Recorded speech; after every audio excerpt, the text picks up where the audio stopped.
Oh, you're good. You can tell me. Okay. I didn't know exactly when you were going with it.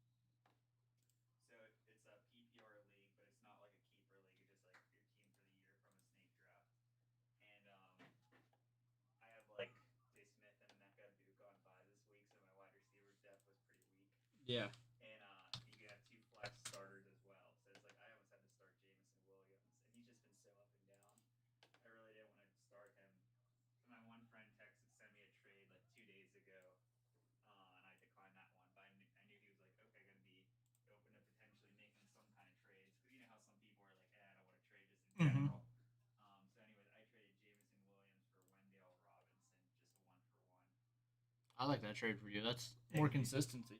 yeah. Plus, like, I mean, Neighbors is out for the year, and maybe if it was like a keeper or like I don't know, like for a PPR league, Jamison Williams is like a guy who can get like two catches a game. So I would rather have, and Darby's been playing well enough. So Yeah. it was just a one for one for like I said, rest of the year. But we'll see where it leads to. Yeah, I like that trade for you. Awesome. Well, glad you like it too. Then I my first and only trade of the year so far. my Superflex league, I have Baker on. Well, I have a lot of Superflex, but one of my Superflex I have Baker on buy, and someone offered me R.J. Harvey and Andy Dalton for Jalen Warren and Kenneth Gainwell. Mm-hmm. Like, I'll do that. Just so Yeah. I have, because I didn't have two quarterbacks. Like I have Tua starting, Right. but then my Superflex spot I had to put in Alec Pierce. Yeah. It's like everybody else is going to be getting 25, 30 from a quarterback, and I'm going to get 6 from Alec Pierce. Like, Yeah. Anytime you can't always start a QB. yeah. They just have the highest floor. Although last week I had 2 on the bench, and he scored 42 in that league. Because quarterback scoring is a little crazy in that one. And I started Wentz at 13, and Baker had 9. Okay. I mean, Baker's gonna outscore two 4 out of 5 weeks. Oh, yeah. So That's the first time all year, too, has outscored him. right. There you go. Yeah, it's rare.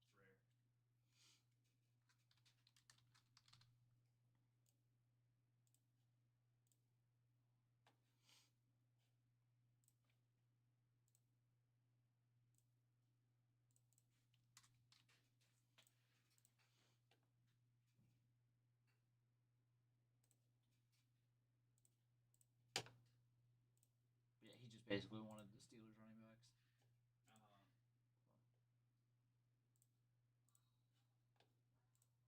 Uh, yeah, you know what you're doing in fantasy. I think you win a lot of your trades from the one you told me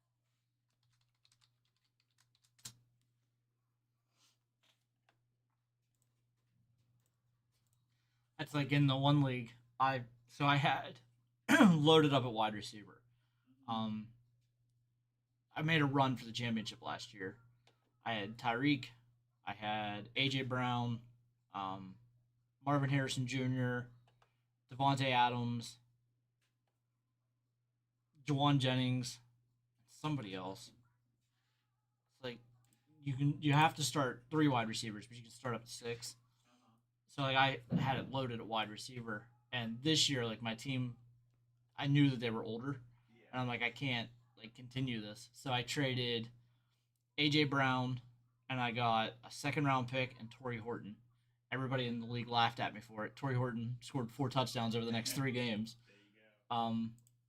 And then I traded Devontae Adams and Jawan Jennings for 2 second round picks, a third round pick, and just like a rookie running back. I don't even know who it is. You said Juwan Jennings and who else? Devontae Adams. Oh, uh-huh. So I got 2 second round picks, a third round pick, and then a rookie running back. I like the value. Yeah, and then I traded another one of them, and I think I got Dalton Schultz and like a second round pick. Mm-hmm. So, and I'm stuck with Tyreek because he's hurt. But like my receivers now, like I'm starting Roman Wilson, Marvin Harrison Jr., and Torrey Horton. That's my receivers. Yeah. I'm 6-2. Yeah. like I tried to sell, but I'm still having It's a working. decent year. Yeah. Yeah. Whatever. Sometimes it's how it goes. Mm-hmm. I mean, it's a super flex as well. My quarterbacks are Baker and Mahomes, Mm-hmm. so it's like that helps. Absolutely. Running back, I've been starting Josh Jacobs and Nick Chubb all year. Uh-huh. I just moved on from Chubb. I've been starting R.J. Harvey the last couple weeks, and he Okay. had that 3 touchdown game last week. So Nice, nice. Good morning, Brenda. Yes, the guys in the league were like, "Oh, you're just giving your players away." I'm like, "Trust me, I know what I'm doing here." Yeah, you have a lot of fantasy experience. So my team's actually like pretty good. Even though like if you look at it, you're like, "Ah, the names on that team don't don't mean anything. Like they're not Yeah. name players, but they're. I mean, I'm gonna make the playoffs with it. So Right, it's they're like, playing better than you would have thought in August. mm-hmm. Is I think what your team sounds like. But Yeah. you'll take that. Winning is ultimately And I've still got I don't have my first round pick, but I got somebody else's in a trade, nice. and then I have I think 4 round picks, maybe five, and 2/3. It's like I've got a lot of draft picks too. So like I'm gonna add youth to the team Yeah, going on. sounds like Oh, it. and I drafted a Rondé Gadsden the second too in the rookie draft. Uh huh. So now I have him starting it. My starting tight ends are Laporta and Rondé Gadsden the second, and I've been starting Schultz whenever I need to. So Yeah, Gadsden and Laporta are two of the top 10 tight ends moving forward. yeah, and like every week that I have like whenever I had Josh Jacobs on bye, Mm-hmm. my team still performed. Like, and I had R.J. Harvey, and I had a running back. Might have been Jerome Ford, who had like one carry for 3 yards or something. Yeah. So like I didn't score anything for my running backs, and Right. I still won. So Nice. Good job. that team's doing all right. Yeah, it's holding on well. I don't think it's gonna win the championship or anything, but it. It's a playoff There's team. there's like 20 different ways to win money in that league, Mm-hmm. and as of right now, I'm on pace to win some. So There you go. That's what matters.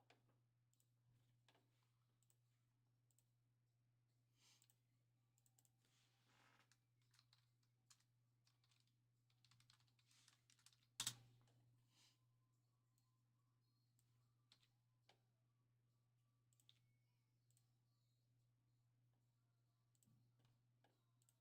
My phone just blew up. I wonder if that's somebody going on about another trade. What's that? Nope. My phone telling me about specials.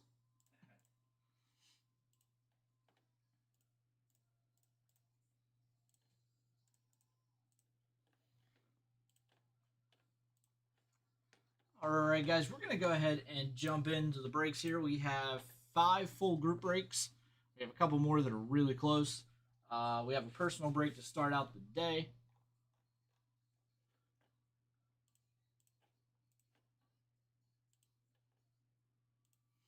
I think I might have watched a minute of the game last night. Like I didn't put on. Mm-hmm. I put it on as I was flipping channels. I was in between making dinner and Dodgers were 1-0 and I missed Vlad Jr.'s tower. Yes, I had it on my phone because I was watching the Kill Tony episode from Monday night last night. So it's like a 2 hour episode. So I was watching that. The one you and Brett were talking about. Yeah, and I flipped to I put the game on my phone. Like I opened up my phone and it was 2-1, and I saw Vlad Jr. hit the home run. So. Nice. Yeah, at least we're getting 6 games. Yep, I think we're gonna get 7. I thought after that big win, in the 18 inning game, like that's it. They're gonna be deflated. But they came right back and won. So Yeah. I mean, Great sign. I don't think either team's gonna put the other one away. Yeah. I'm with you, man. Which game 5's tonight, right? Yep. And then travel day tomorrow. Which Is it works out. Snell again?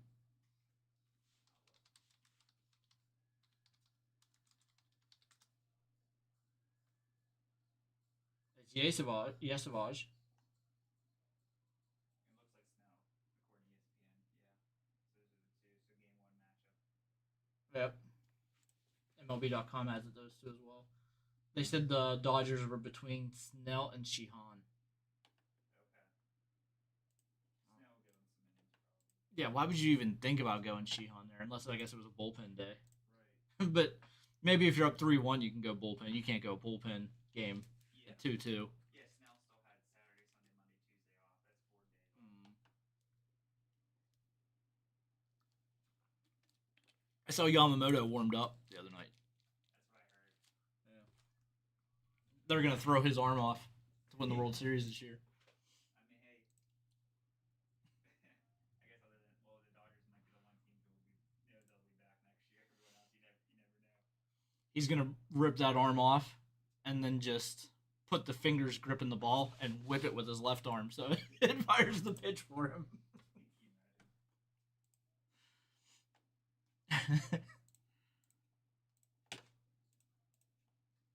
I I I love that they have him throwing the ball so much, but I'm also a little bit shocked that they're willing to let him throw the ball so much.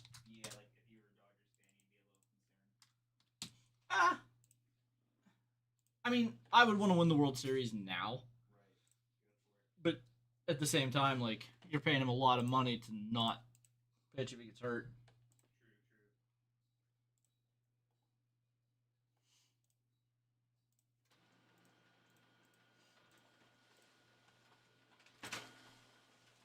true.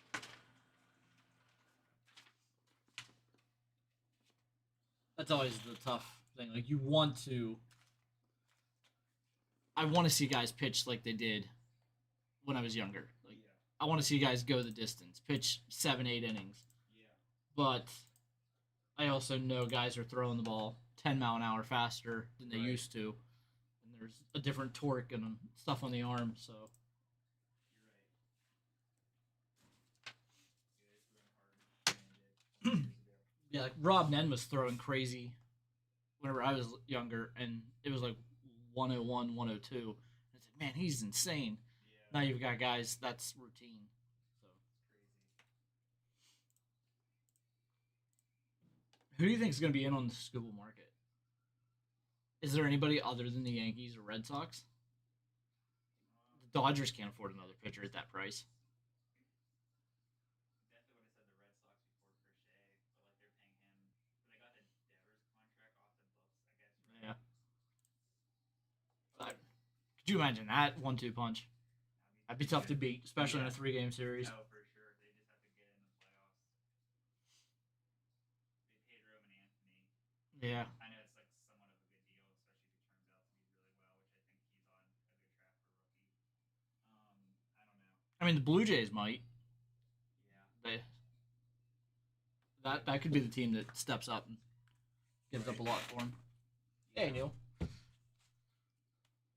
gonna be interesting. Yeah, it bothers me that he's getting traded, and then Skeens is right behind him. Like the Pirates are going to use that trade to justify what they should get for Skeens, That's a good point. That makes me sick. because the talk was is Skeens going this winter or next winter, Yeah. and I think he'll be a Pirate all this year. I do too. This is going to be year number 3, Mm-hmm. and then he hits arbitration, Yeah. and I think that first arbitration year he's going to get over 20 million, and I think that's whenever then Bob Nutting's like, yeah, we're going to go ahead and make the move. I think that would set an arbitration record if he goes over 20 million for like the first. Yeah, Yeah. because I mean, what? It's like a percentage above like what they get, right? Like he only gets like a 20% 20% boost this year on his pay. I think so. Yeah, it's gonna be gradual. Yeah, and then that first year of arbitration, he gives a number, and the Pirates give a number. Right. I've got to think his number is going to be pay me top of the line. Yeah. Yeah, it'll be fascinating to monitor. Uh, Juan Soto has the record for 31.5 million over the course of all 3 arbitration years. Cody Bellinger has the record for a single year, for his first year at 11.5 million. I think he's gonna break that because he's gonna have a Rookie of the Year and a Cy Young on top of it. True. All Bellinger have is Rookie of the Year. Yeah, good point.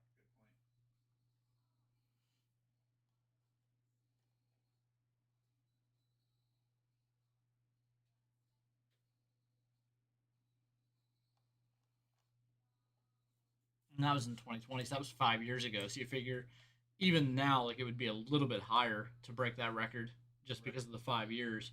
Yeah, just the change over time. Yeah, so you've got to think it'd be closer to 15, and then with Skeens, I think he's gonna be higher. Yeah. Yeah, you're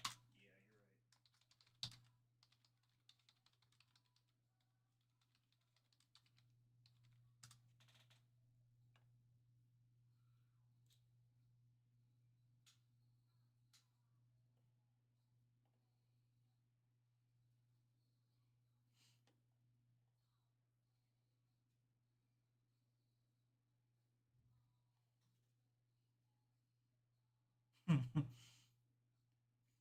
Skeens made 760,000 in year one, 875,000 in year two. The Pirates can keep him at it's either like 15 or 20% boost. Okay. And so like he has to stay there or just not pitch on his third year. Right. So I mean he's gonna be making like a little over $1 million this year. And then they project trying to find out who's projecting this. Sport Track is projecting 7.8 million in his first year of arbitration, 15.6 year two, 23.1 year three, to set a new record at 46.5 million over 3 years. He's not gonna get the. He's not gonna get tired come the 23rd year. No, and I don't think his first year is only going to be 7.8. The only thing that could maybe be a pirate is if there was like he would still be a pirate. Is if at that point they're still winning. Like I mean, like by winning I mean like Yeah, second round of playoffs, like legit. they said he's expected to be the first pitcher to ever hit a $20 million salary in arbitration. Yeah.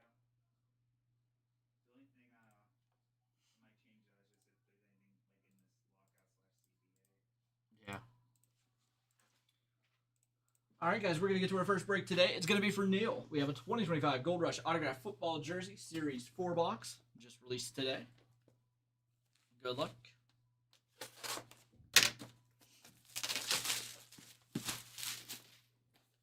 I still think that 7.8 is low. Yeah. I think it's going to be higher than that. And we're going to get Kyron Williams from the Rams. Kyron Williams, Beckett certified. All right. Thank you, Neil. Our next break is going to be some mosaic ornament boxes.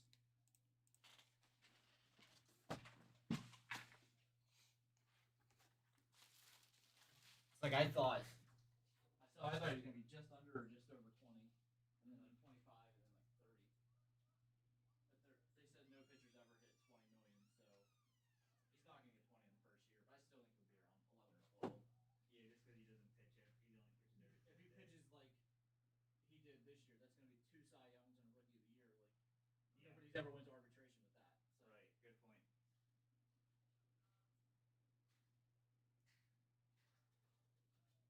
He's going to break the arbitration record. It's just a matter of how high it goes. Yeah. Did you figure Soto? What I said was 31 million, and they're projecting schemes to get 46 over 3. Yeah, it's like lemon out of the water too. Yeah. That Sport Track, they said they don't expect him to get to 20 before a long-term extension because no pitcher has ever gotten 20 million in arbitration. Yeah, it's an accurate website. They know what they're talking about. Mm-hmm. That's still crazy to me. No pitcher. I guess teams usually sign their players. If they're not going to sign them, you get like you have this winter where they're going to light shop. Right.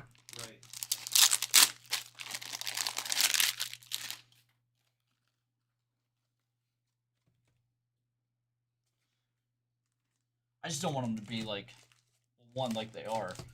For like the White Sox. Like White Sox had to get rid of their good pitching prospects. And they've got nothing. Yeah. And they also held Luis Robert way too long. I know. He doesn't have the value he wants. They had traded him a couple of years ago. They had been able to rebuild their lineup. Right. Now they could get a couple of mid-level prospects for him. Yeah, time passed by. Mm-hmm. Even whenever he got hot last year, he only pulled his average up to like 240. Yeah, that's like good enough to be like a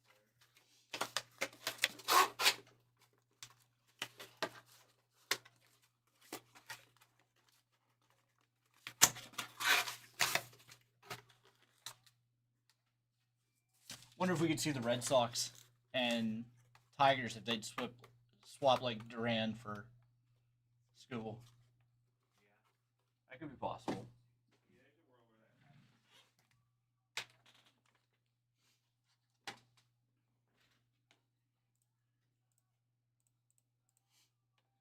Wonder how that would affect his ERA having to go against the Yankees like so many times.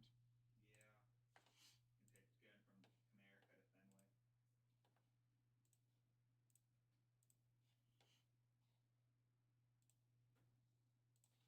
I remember whenever we got Archer from the Rays, Right. his ERA was bloated, but it was because he was pitching in the AL East. And that's what they were saying. It's like it's gonna come down to the NL Central. Now he was a little washed up, so it didn't. But Didn't matter. I was so excited that they actually like went for it at a deadline like that big. yeah, I liked that trade. Yeah. They made it a couple years too late. Is what the problem was. Right.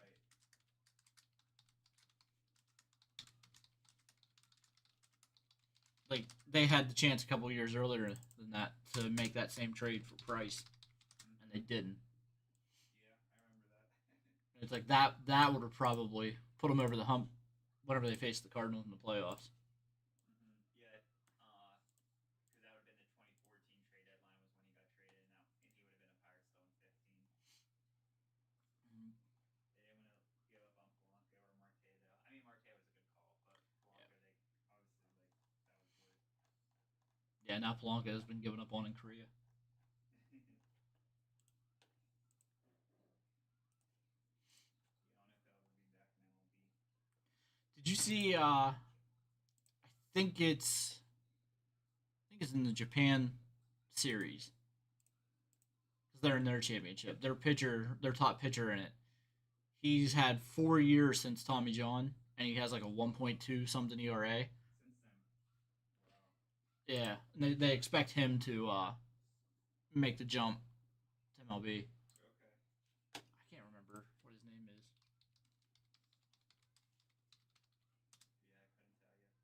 Yeah, I couldn't tell you. Hiroto Saaki. Okay. He won the Japanese Cy Young Award.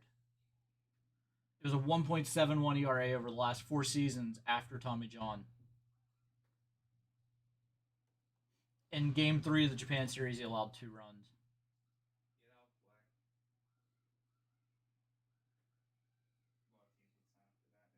would sign up for that, no doubt. He earned the award for 195 strikeouts and 14 wins. Do you know how many innings those 195 strikeouts were? I'm trying to find it.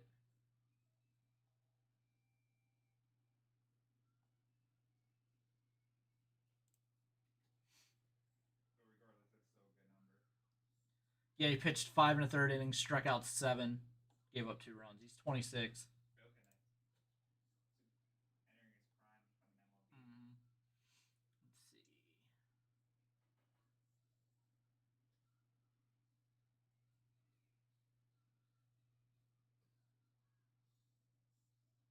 Well, this doesn't have it. The same numbers. Baseball Reference does not have the same numbers for him. They have a 1.56 ERA, 12-7, and 125 strikeouts Interesting. over 162. I mean, baseball reference is pretty good. Yeah. I don't know what to think. I like some of these throwback cards of like Dirk Nowitzki, like just throwback base cards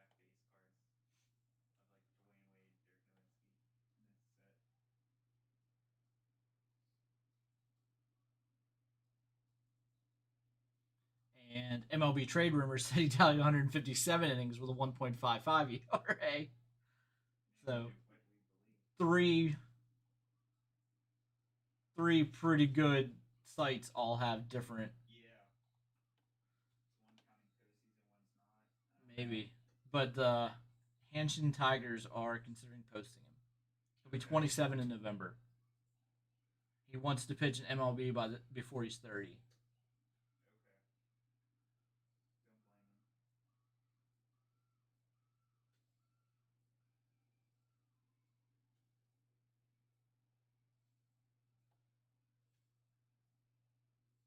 He's not allowed to reach the international free agent market for another 4 years unless they post him. Okay. I didn't know how that worked. That's interesting. It is. But yeah, it's he's supposed to be like the next big thing on his way over. And Rentaro Suzuki's at Stanford right now. Okay.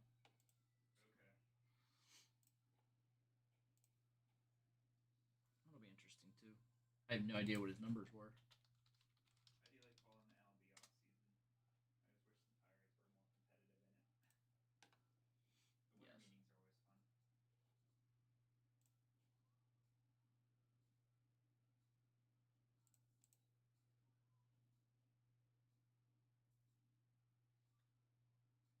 Uh, in his first year with Stanford, Sasaki hit 269 and 201 at bats with 7 home runs, 8 doubles. Nice.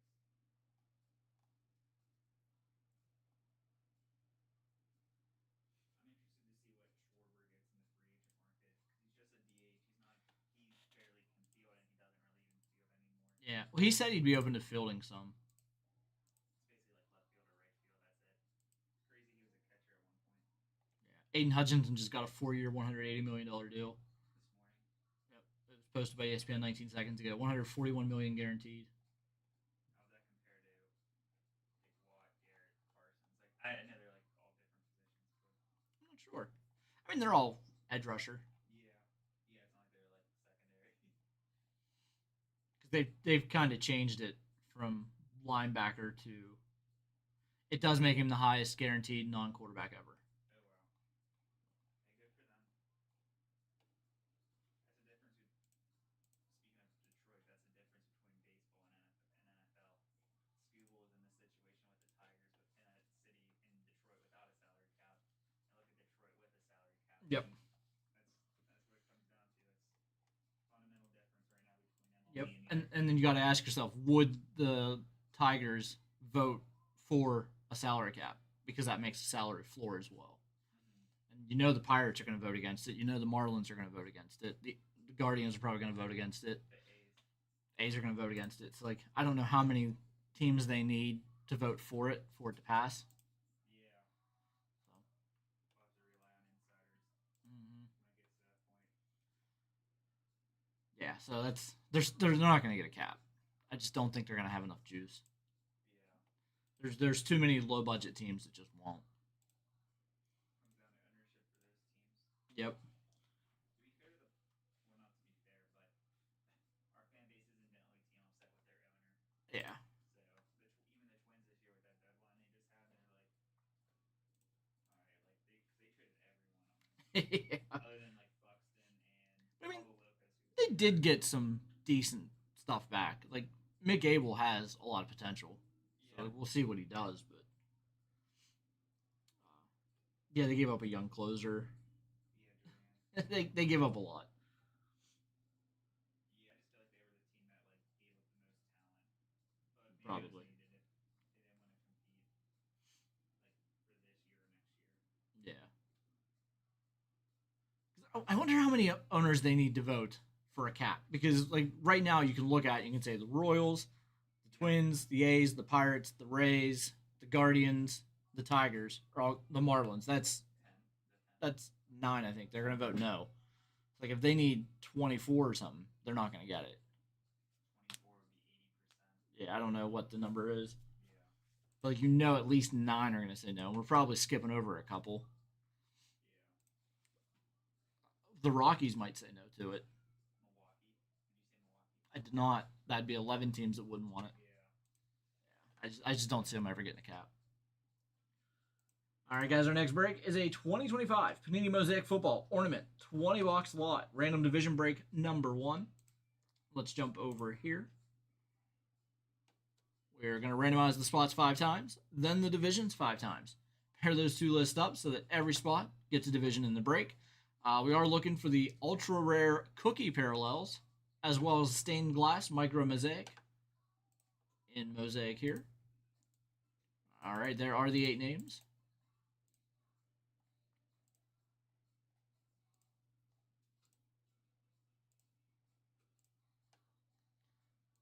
Scott at the top, Shane on the bottom. I was looking at the box scores last night, and Terry Rozier is still listed on the box score. I don't think he's getting in any games. Yeah. Is he like in a cell right now? He was arrested. I don't know. Or is he just like homebound? I don't know. Billups got out. Okay. Did you see Pablo Torre last night said that they have evidence Antonio Gates was doing it too? No, I did not. Yeah, he was doing the poker games Oh, in it's a Miami. plumber? I feel like he's like a guy who had no issues unless I'm forgetting something. I don't think he did. But yeah, it's definitely an issue now. Yeah. Scott with the AFC South, George with the NFC North, the AFC East, and the NFC East. Paul with the NFC West, Jacob the AFC West, Fred the NFC South, and Shane with the AFC North. They said a couple of the people that came forward that were like the targets of those games said that they didn't play with former NBA players; they played with former NFL players. So, Oh boy, now you got the biggest league in America involved. I mean, it's just going to be that every league was involved with that. As long as they're only involved with the poker, I don't care. Right. If they're involved with other stuff, that's not good.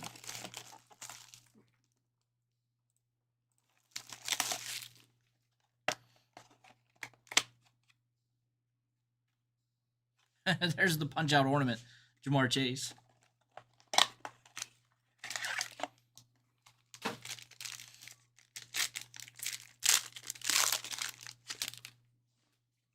First pack here.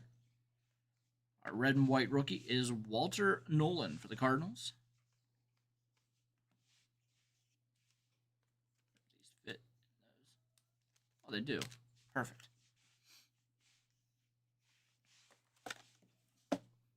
All right, box number 2.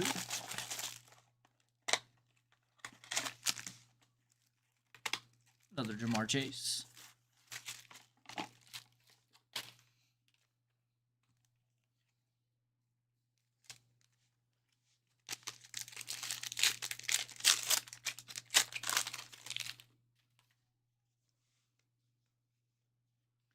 Our red and white rookie is DJ Giddens. Jonathan Taylor's back up. Indianapolis.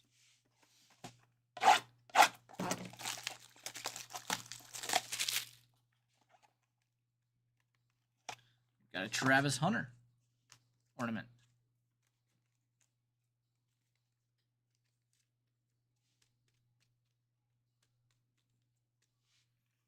AFC South again, going to Scott.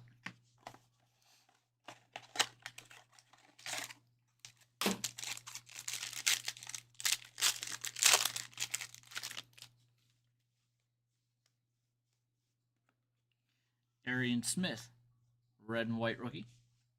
Trey Harris Elevate. Jackson Dart rookie for the Giants. We got our first look at Jackson Dart's Mosaic rookie. NFC East, going to George.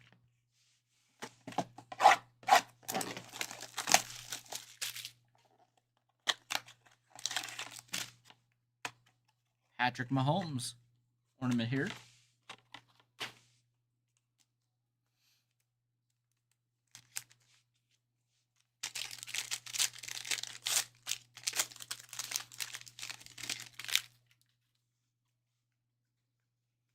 Red and white rookie is R.J. Harvey. Touchdown Masters, Jordan Love.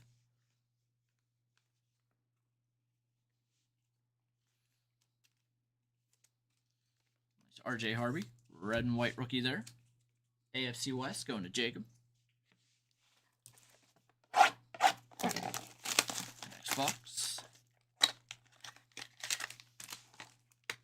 Another Mahomes ornament.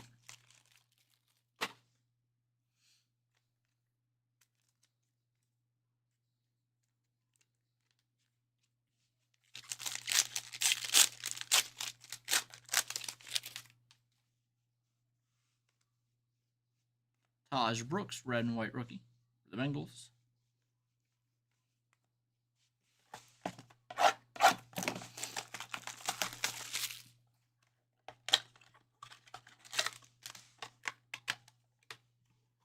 Jalen Hurts ornament.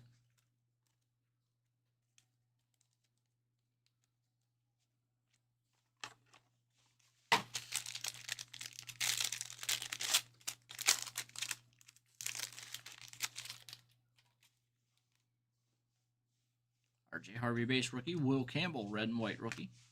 Touchdown Masters, Calvin Johnson. Dylan Gabriel rookie for the Cleveland Browns. AFC North, going to Shane.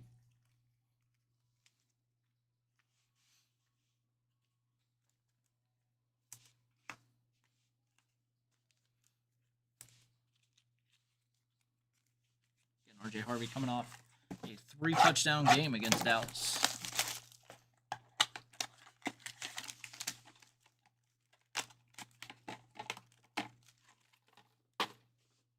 Another Mahomes ornament. I think it says there's only 3, so we should get a lot of doubles of each player here.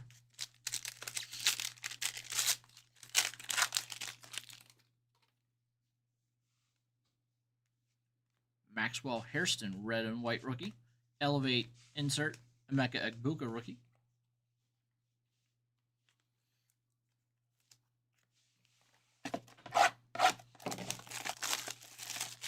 This is box number 8. And our ornament is once again Jamar Chase.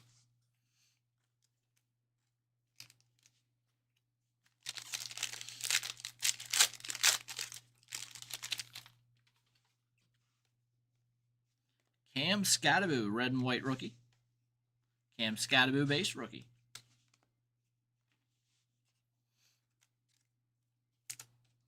NFC East again, going to George. Those are 2 different numbers in the set. So we have card number 271 and card number 305.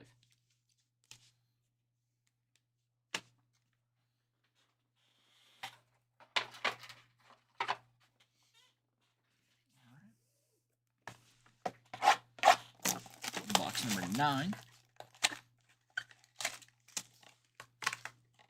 we're going to get a Justin Herbert ornament.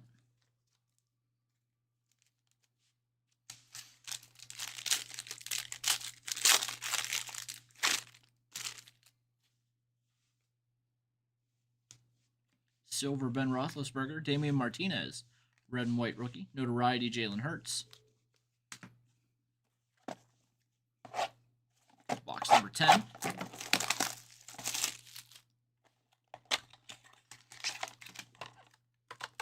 Another Jamar Chase ornament.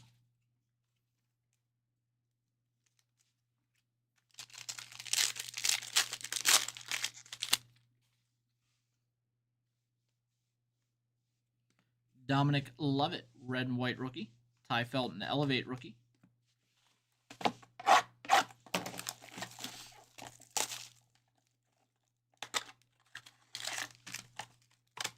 And again, we have Jamar Chase. I think that's 5 Jamar Chase ornaments now.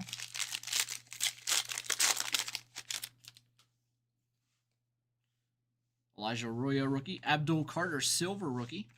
Gunnar Helm, red and white rookie. Notoriety, Emeka Egbuka. Gunnar Helm caught his first touchdown against the Colts.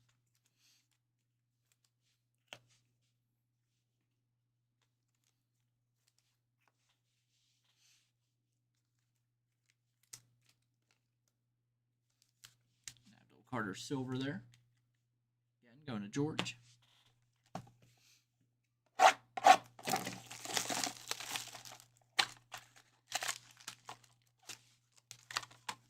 And once again, Jamar Chase.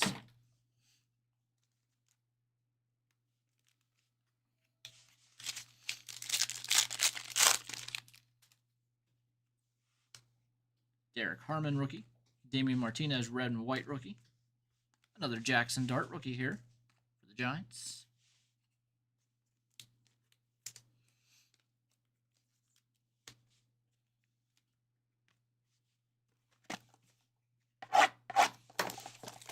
Box number 13.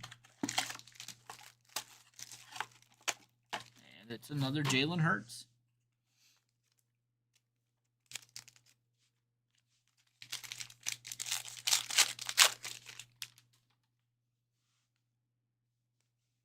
Luther Burden rookie. Keandre Lambert Smith, red and white rookie.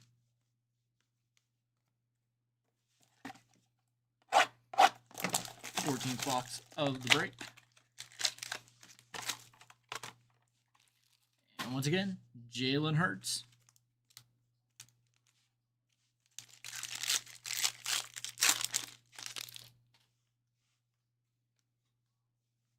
A mosaic of Devontae Smith.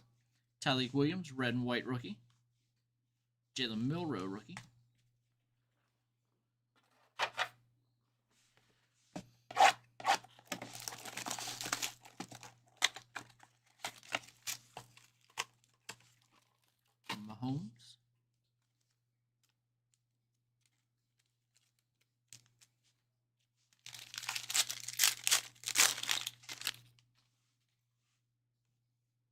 Harold Fannin Jr. rookie, and we have a Malachi Starks. And that should be our cookie rookie.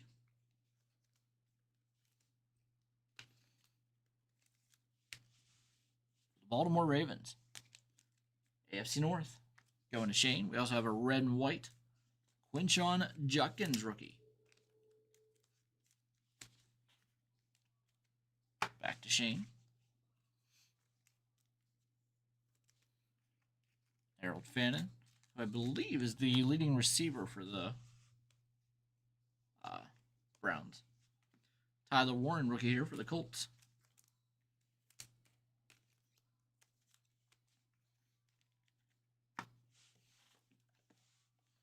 AFC South, going to Scott.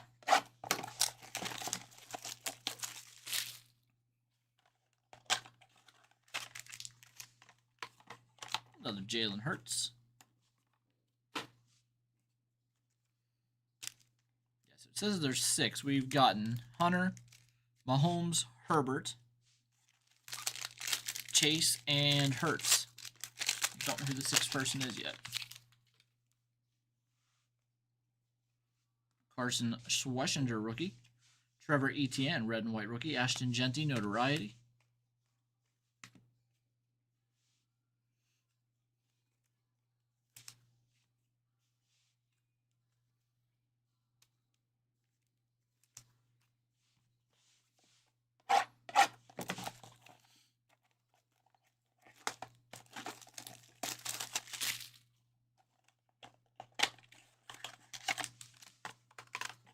Another Jamar Chase.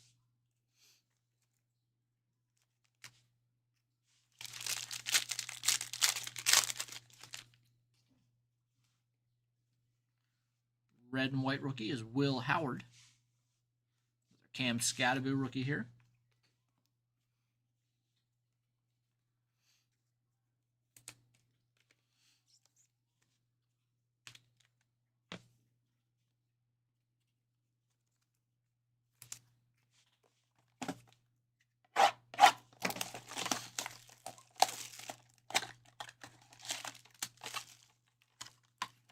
And once again, our ornament is Jamar Chase.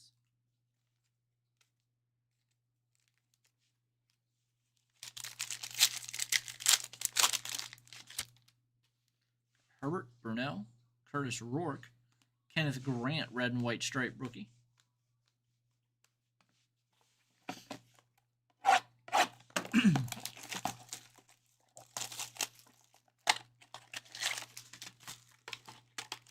Once again, Jamar Chase.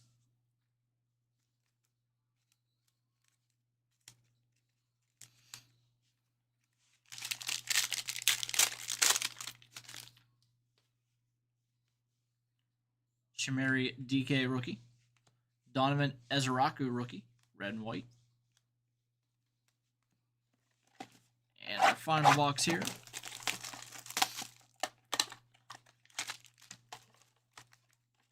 We go back to Mahomes on the ornament.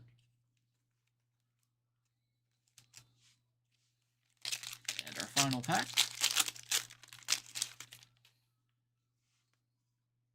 Schwessinger rookie. Tyler Booker, red and white. And that'll do it. All right. Thanks again, everybody.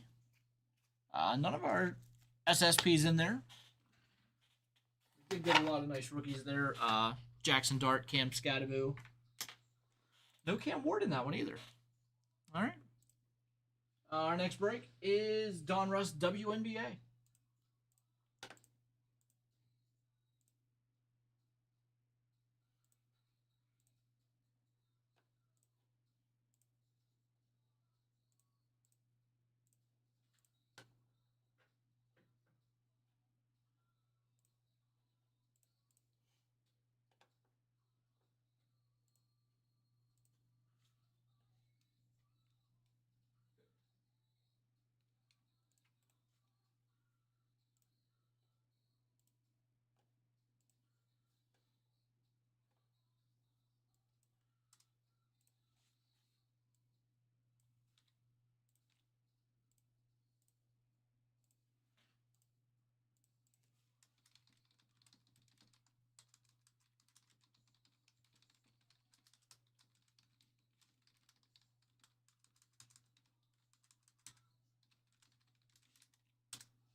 lot of Jamar Chase for the ornaments in that one.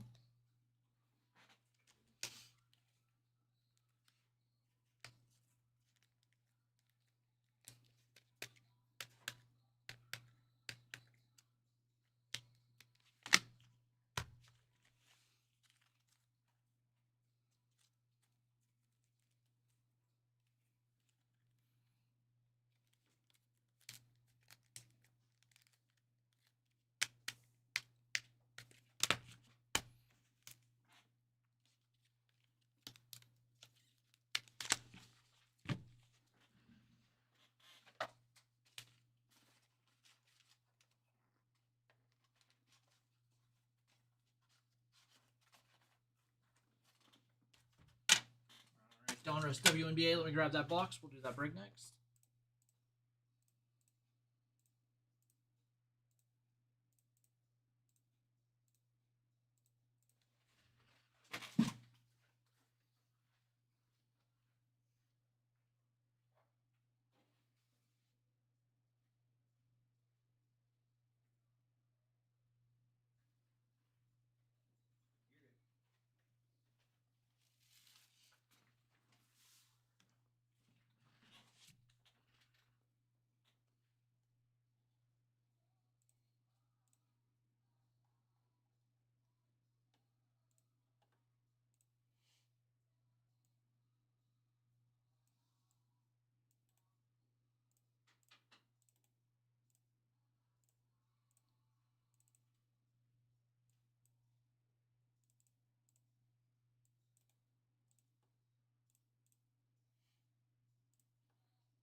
All right, our next break is a 2025 Panini Donruss WNBA Basketball Hobby Box Random Team Break number 2. Let's jump over here. We're going to randomize the spots 5 times, then the teams 5 times. Pair those two lists up so that every spot gets a team in the break, and then the following 3 teams will be randomized off. That's the Shock, the Comets, and the Monarchs. Let's go over to random.org. There we have our 14 names.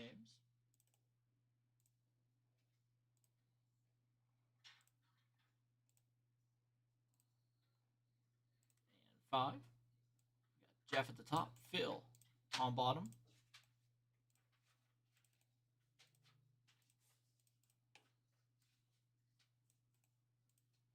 There are the teams.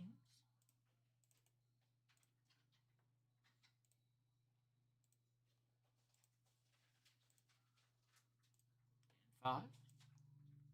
Sparks at the top, Aces on the bottom. Alright, let's see who gets our bonus teams here.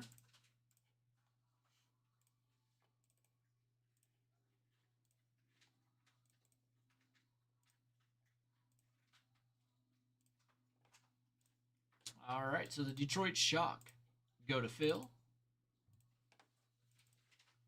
The Houston Comets go to Mark. And the Sacramento Monarchs go to Jeff.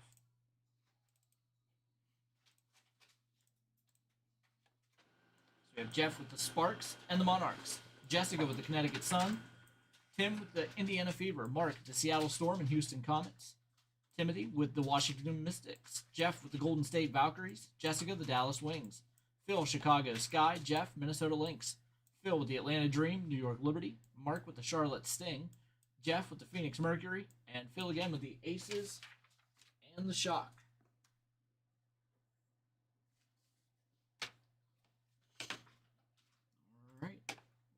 Back over here. Good luck, everybody.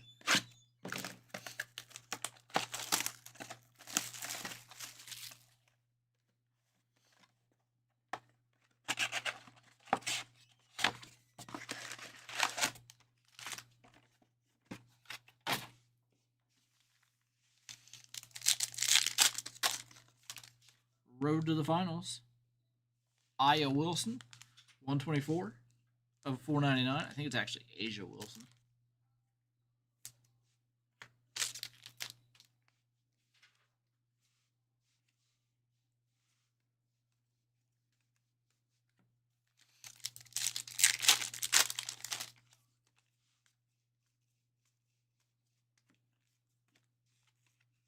Got Alana Smith, Hollow, Rakia Jackson, Net Marvels, and a Redemption Signature Series, Kalani Brown. And I would be lying if I said I knew who Kalani Brown played for.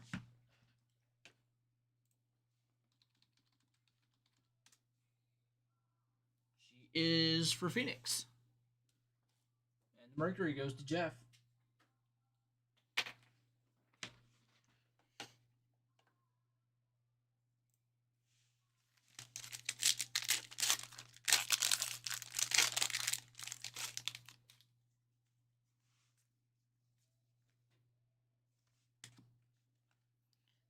Carly Samuelson for the Lynx, number to 199. Net Marvels Purple, Diana Taurasi.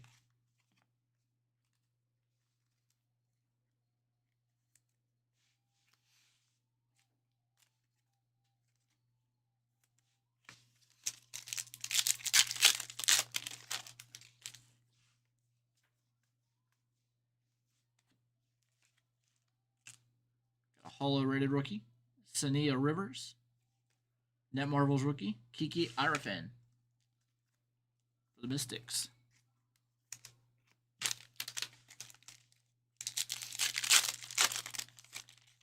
'65 of 99, Alicia Gray for the Atlanta Dream.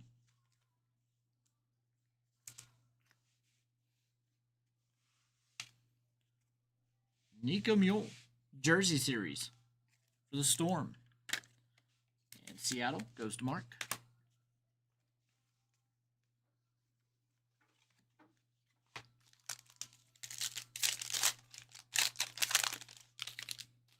Got a Crunch Time Prism here. Sabrina Ionescu for the Liberty.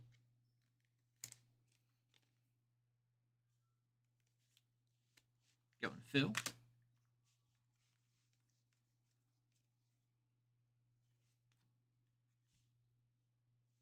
A green laser here for the Sun. Marina Mabry.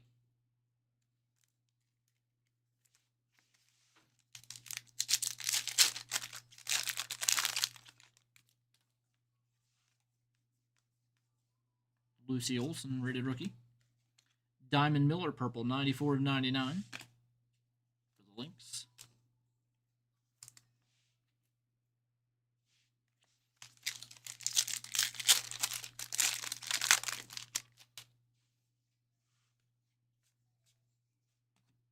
Anissa Mora, rated rookie.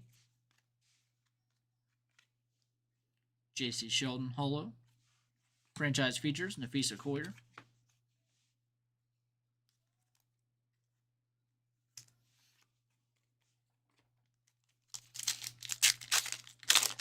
Hey, Frank.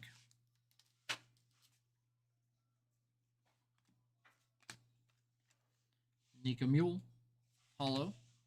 My House, Diana Taurasi. That's her Prism for the Mercury.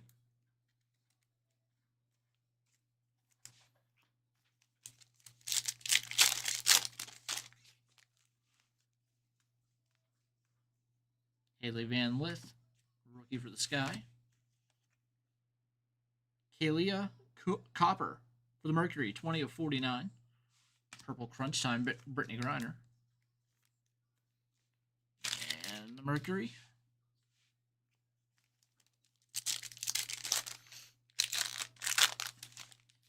We have Jewel Lloyd, 78 of 99. Franchise features for the Aces.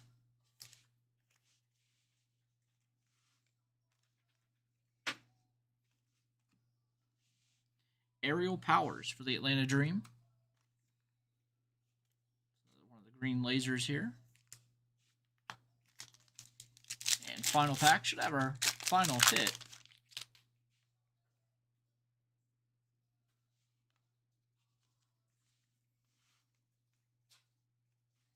My House Kate Martin. Bridget Carleton. The holo. And we do have an autograph here. Kayla McBride. Signature Series for the Lynx. And once again, Minnesota goes to Jeff. All right, that'll do it, guys. Thank you all for joining the break. We have Leaf Pearl Multisport coming up next.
All right, everybody. Our next break is a 2025 Leaf Pearl Multisport Hobby Box Snake Draft break with a randomized cut signature, number 15. Let's jump over here. Break number 16 is up on the site.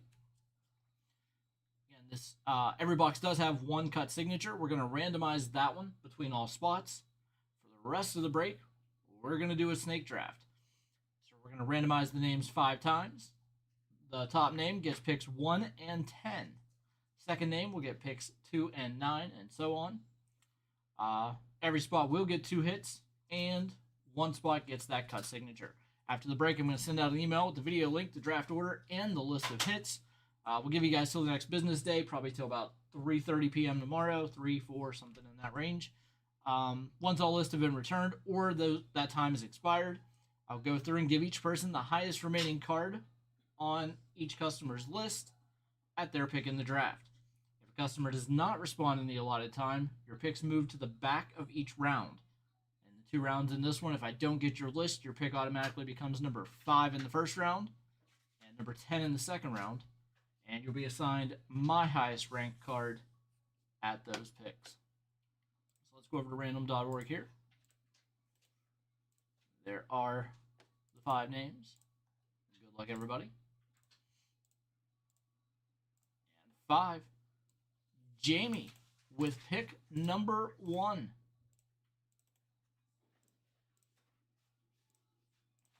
With pick 1 comes pick 10. Jonathan with picks 2 and 9. Robert 3 and 8. And then David's going to get picks 4 and 5. That also gives him the first 2 picks of the second round at 6 and 7. All right. We begin putting our hits in right here. Jump back over here.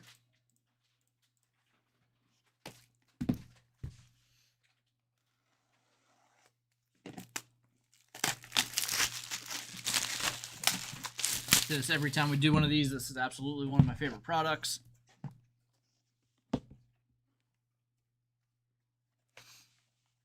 first hit is a Patrick Mahomes Pearl, 1 of 1.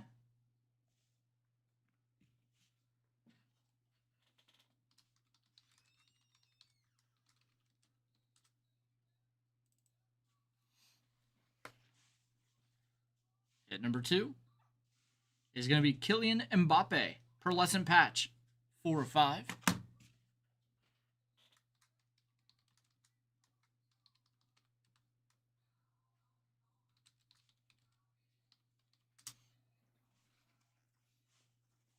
number 3, pearlescent patch, Dennis Johnson, 6 of 6.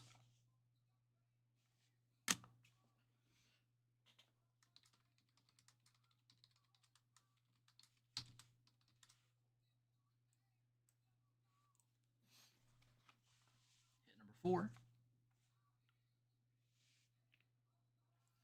We've got a Dennis Johnson nameplate, number 2 of 7.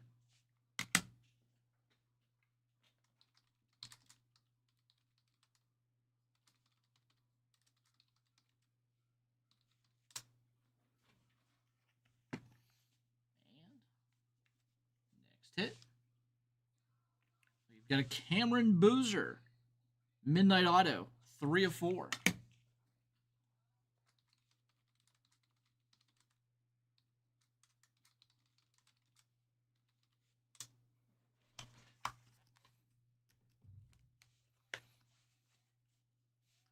Next hit here, Carlos Alcaraz, 7 of 10.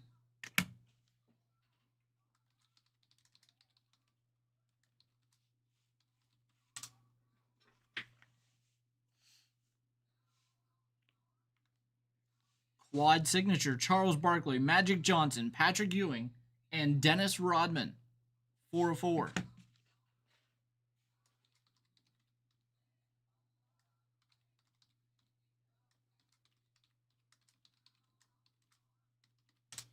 Like that one, quad auto from the NBA there.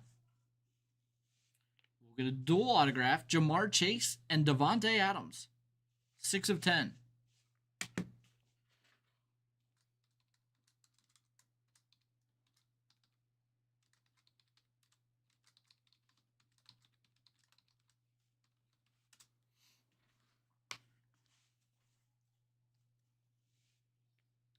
Nolan Ryan, Midnight Autograph, 4 of 4.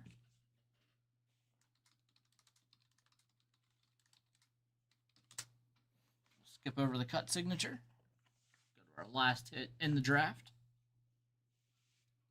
And it's going to be a Mike Piazza and Johnny Bench. Dual relic autograph. Number 2 of 7.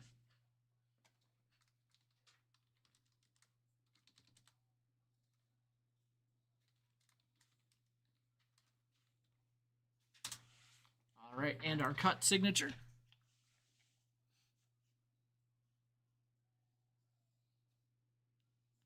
Pete Townsend of The Who.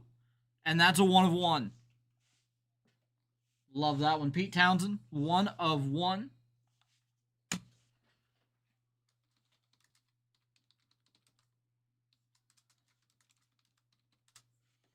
All right, let's jump back over here. And we're going to see who gets. We're going to see who gets that cut.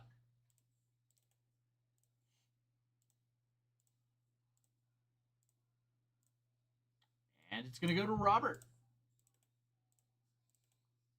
So Robert gets our Pete Townsend cut. And that's going to do it, guys. I'll send out that draft email in just a couple of minutes. We have Leaf of Bronx Legacy coming up next.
Grab those Leaf Bronx Legacy boxes.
All right, our next break is a 2025 Leaf of Bronx Legacy Baseball 2-box random hit break number 1.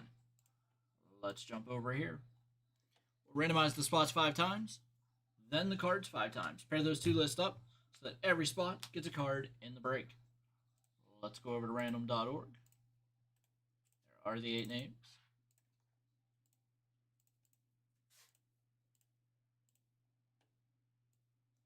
John at the top, Timothy on bottom.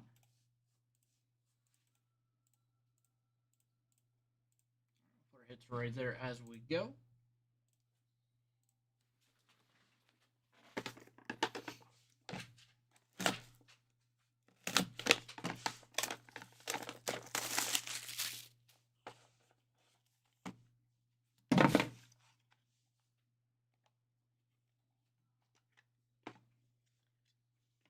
We've got an Andy Pettit Gotham Greats Triple Relic, 11 of 25.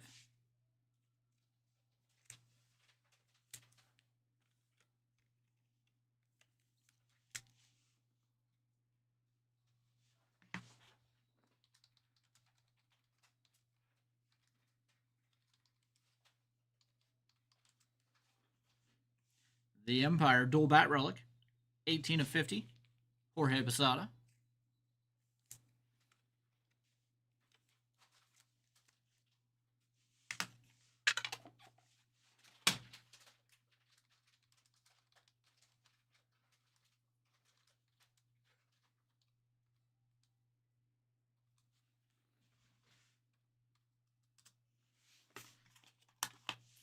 An autograph here. Aaron Judge with the All Rise inscription. Numbered 1 of 5. Great hit right there. Got the inscription.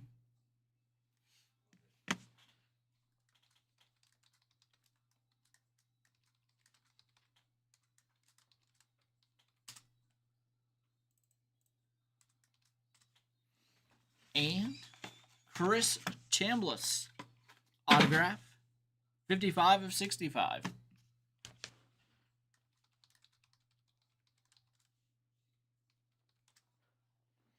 All right, box number 2.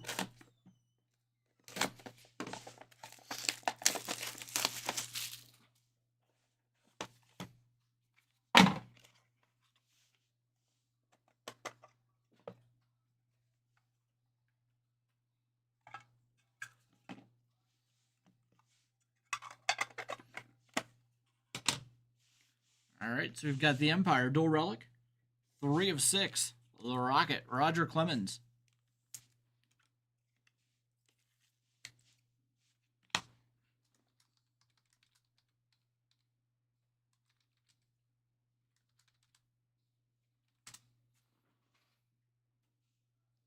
Big Apple Inc. Tino Martinez. With the Apple die cut there, numbered 4 of 5.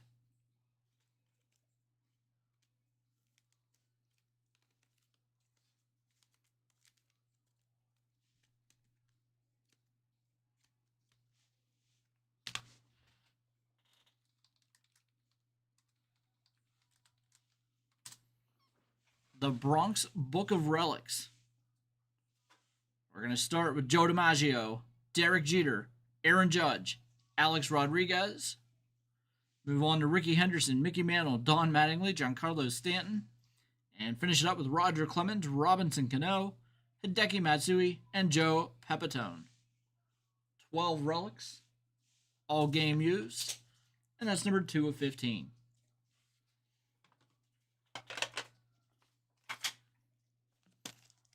I might have to put that one in one of these.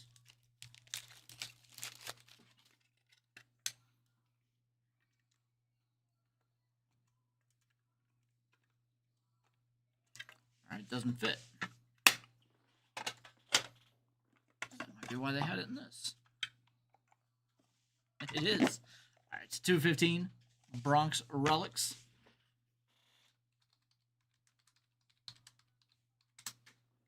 And our final hit is Ron Guidry. Autograph, 36 of 65.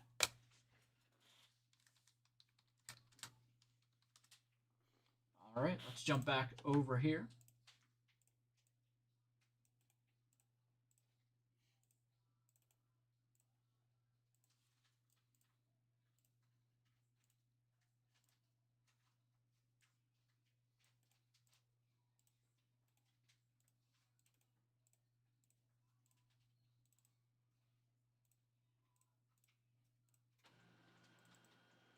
So we have John with the Roger Clemens dual relic, Paul with the Tino Martinez autograph, Chris Chambliss autograph, and the Andy Pettitte triple relic. Phil with the Ron Guidry autograph and the Jorge Posada dual bat relic, and Timothy with the Bronx 12 relic booklet and the Aaron Judge autograph out of 5. All right, that'll do it. Thanks again, everybody. Really nice hit there with the Aaron Judge. We have a couple of personals coming up next.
All right, I'll be right back. Personals for Kevin and Christos.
All right, our next break is for Kevin. It's 2025-26 Topps Basketball Hobby Box. Good luck, Kevin.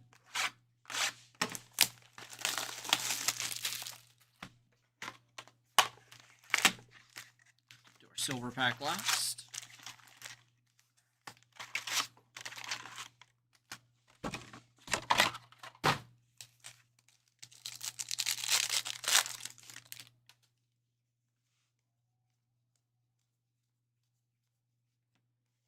Micah PB 8081.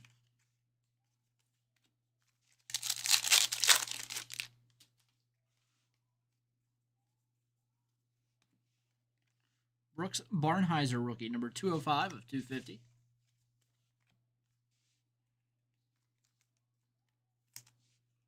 Rookie for the Thunder.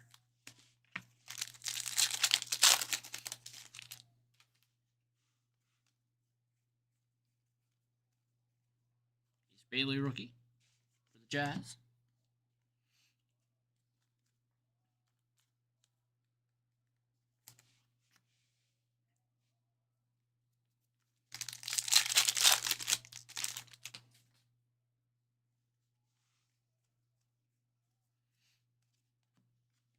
MVP foil, Steph Curry.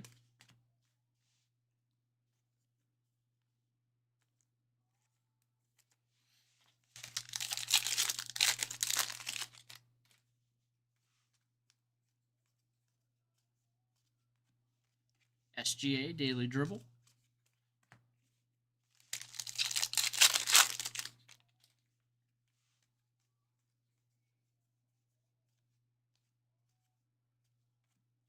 No Limit VJ Edgecombe.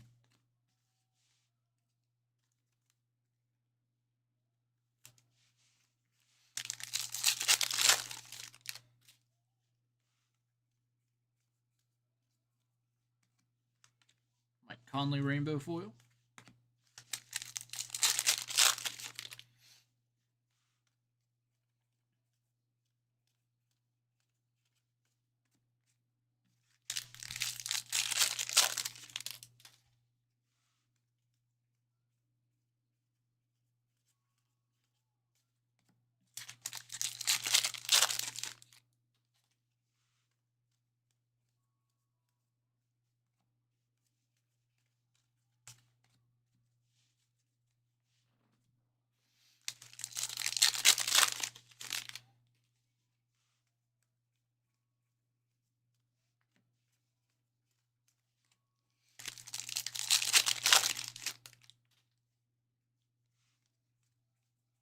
You would have to submit that question to the buyers on the website, Russ. Cooper Flag rookie.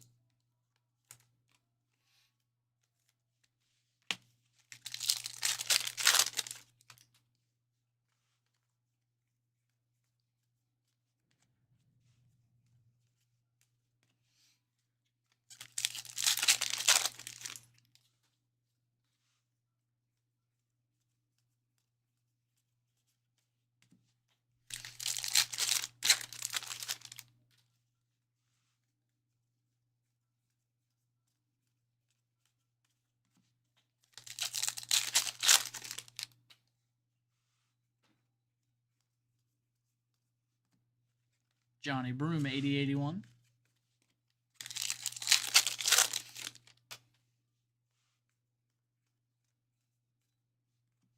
Hugo Gonzalez Victory Parallel rookie.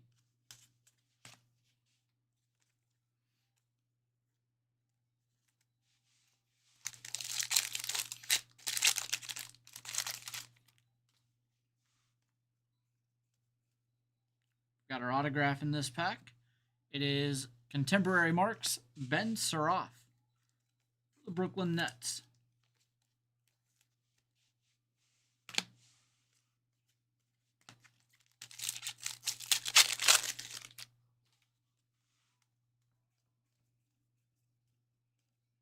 Dylan Harper rookie.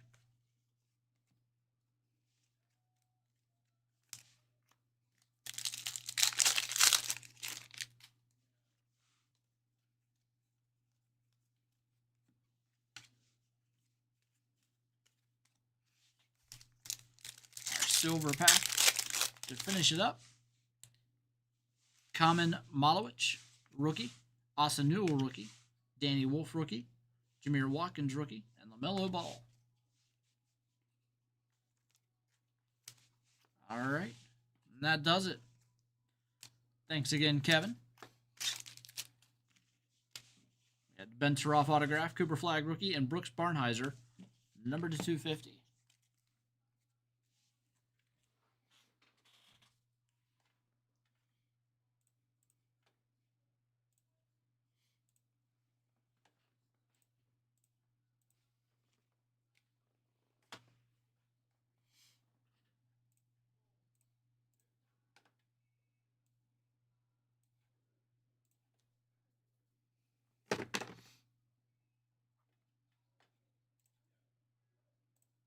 Our next break is for Christos. It's a 2025 Leaf, a Bronx Legacy. Baseball box. Good luck.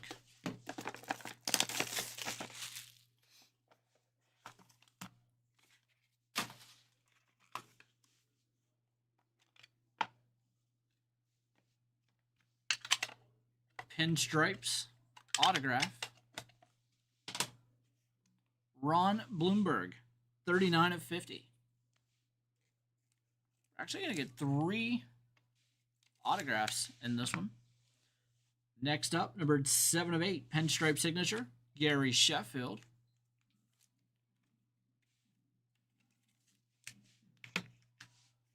Great hit right here.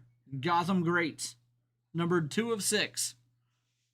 Triple game used bat, Babe Ruth.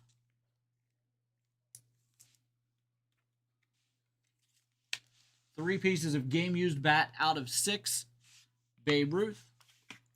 And Yankee Doodles 310 saves inscription.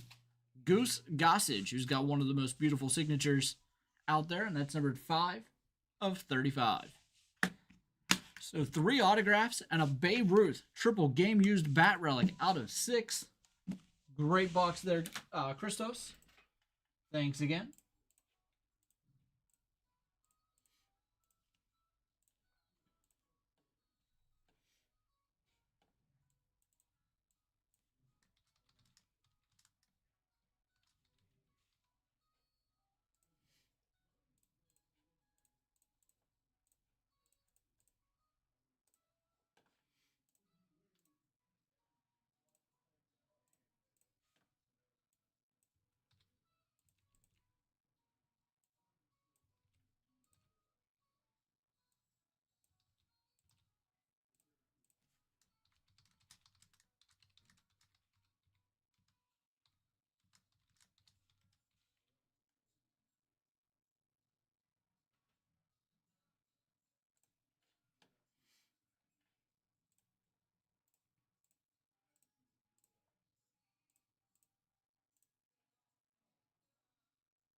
All right.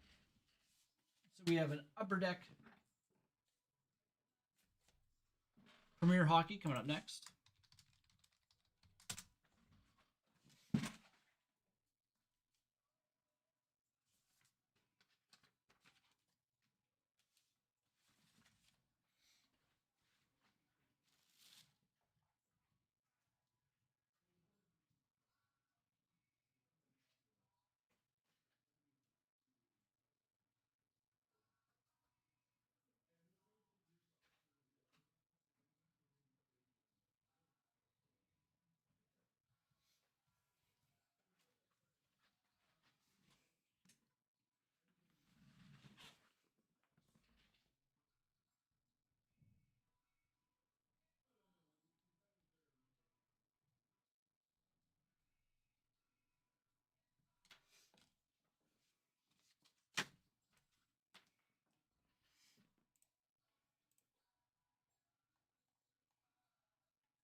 All right, our next break is a 2024-25 Upper Deck Premier Hockey Hobby Box. Random card break number 1. Break number 2 is up on the site and just a few spots left in that one. For this, we'll randomize the spots 5 times, then the cards 5 times. Pair those two lists up so that every spot gets a card in the break. Let's go over to random.org. There are the 6 names. And 5.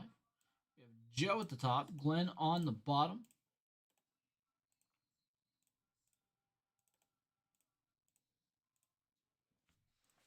Put hits right there.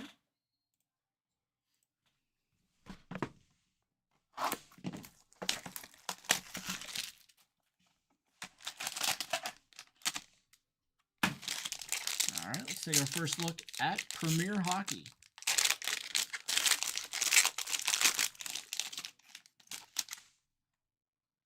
sure we have hits on the bottom. We do. So we got Alex Ovechkin, 46 of 299.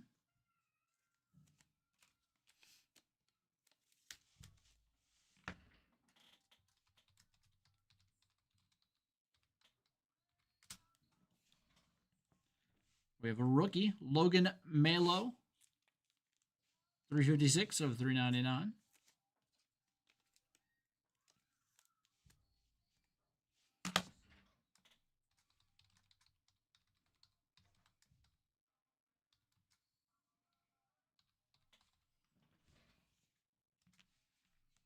Rookie Focus, Patch Auto, Connor Geeky, 35 of 49.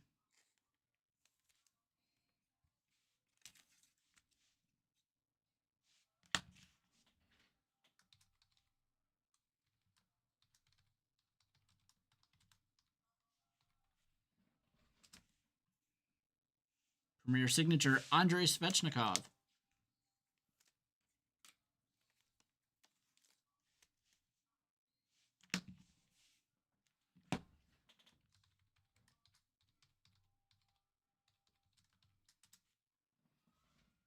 Dual jerseys, Connor Bedard and Yuriy Slafkovsky, 2 of 99.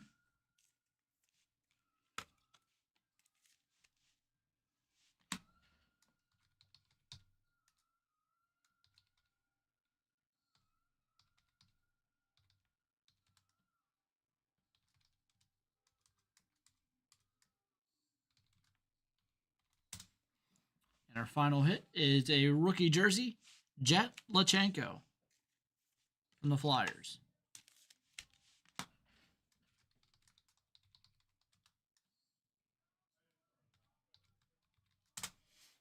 All right, let's jump back over here.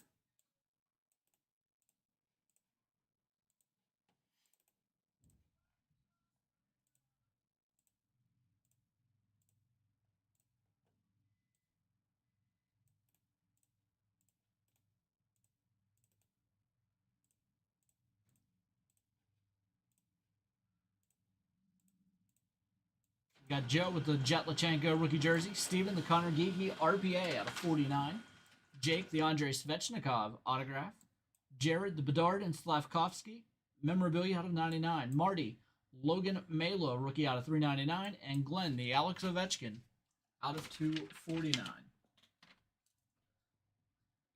All right, that'll do it. Thanks again, everybody.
It's not that bad. There you go, good.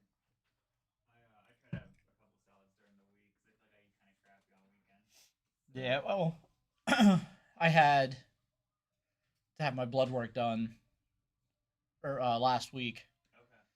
and I got it done, and my the stuff that I was looking at elevated again. Okay. I was down like at the bottom of the normal range. It's like I was doing really well. Now it's starting to tick back up. Okay. One of the other medications they put me on says that it can cause that. Okay. So now I have to like try to eat better, Yeah. see how it goes, see if it's the other medication causing it, and Yeah. See if it's the medication or diet. Yeah. Yeah. Well, it's good you're putting in the effort. So I hope it works out to where it's not like too like you can still eat what you want at times. Yeah. Well, last time I was there, because they told me before I could eat red meat once every 2 weeks. And last time I was there, they told me because my numbers were so good, I can have it. I think you said twice a week. Okay. It's like that was a big shift. Yeah, it is. That's like on average like it went from like one time in that span of 4. Yeah. Yeah. Yes, no, it is. Well, yeah, I guess keep an eye on things like that. But Yeah. I mean that's all it is, and it's I do think salads are easier to get into with definitely protein from other things. yeah. Especially with like what we do here, it's like we only have a microwave. I don't even count that air fryer. Yeah, I wouldn't use that air fryer. Yeah. Yeah, so it's like you either gotta like for veggies, you either gotta do like something that's microwavable or like something that's like just cold out of the fridge. And I feel like salads are the easiest thing. Yep. That's like last week we had lunch meat. Like I did hard salami sandwiches, and I know that's not good. So this week I'm trying to be better. Yeah, it all starts with I guess what you bring home from the grocery stores. Yeah. For me at least. I don't speak for others, but yeah, if it's like out of sight, it's out of mind. But sometimes if I bring it in the house, then I'll What's- go for that. we went to a couple of like farmers markets and stuff recently. It's like I have a bunch of vegetables at home that I can use. Nice. We bought a couple kinds of fish I've never eaten. At the one farmers market, it was like a guy who runs a fishing boat off the coast of Alaska, Oh, wow. and he has like pictures and like his website and stuff, and like he has a big panel sitting beside his booth about it. So they only come in like once a month Yeah. to do like the farmers market, and we just so happened to be there the day they were. Nice. So it's like fish that I've never had before. It's ocean fish off the coast of Alaska. I'm like, well, I'll try that. Like that's different. Yeah, it sounds good. I like fish, so Right. Yeah, it sounds good on paper. mm-hmm.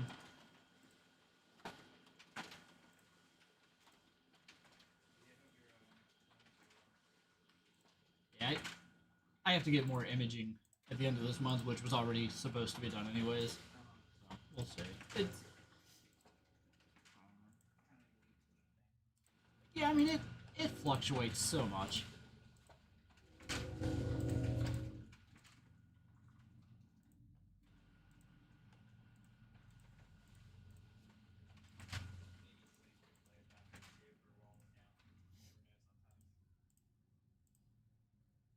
Well, my liver doesn't process fats, so like if I eat stuff that's fatty, it just sits in my liver. And that's like he said it's now the number one cause of which if you watch a lot of TV, there's a lot of commercials now about there's a name for it, but they basically just call it fatty liver disease because your liver fills with fat. Yeah, so like you have to watch so that your stuff isn't high in fats. I'm pretty good about it. Good.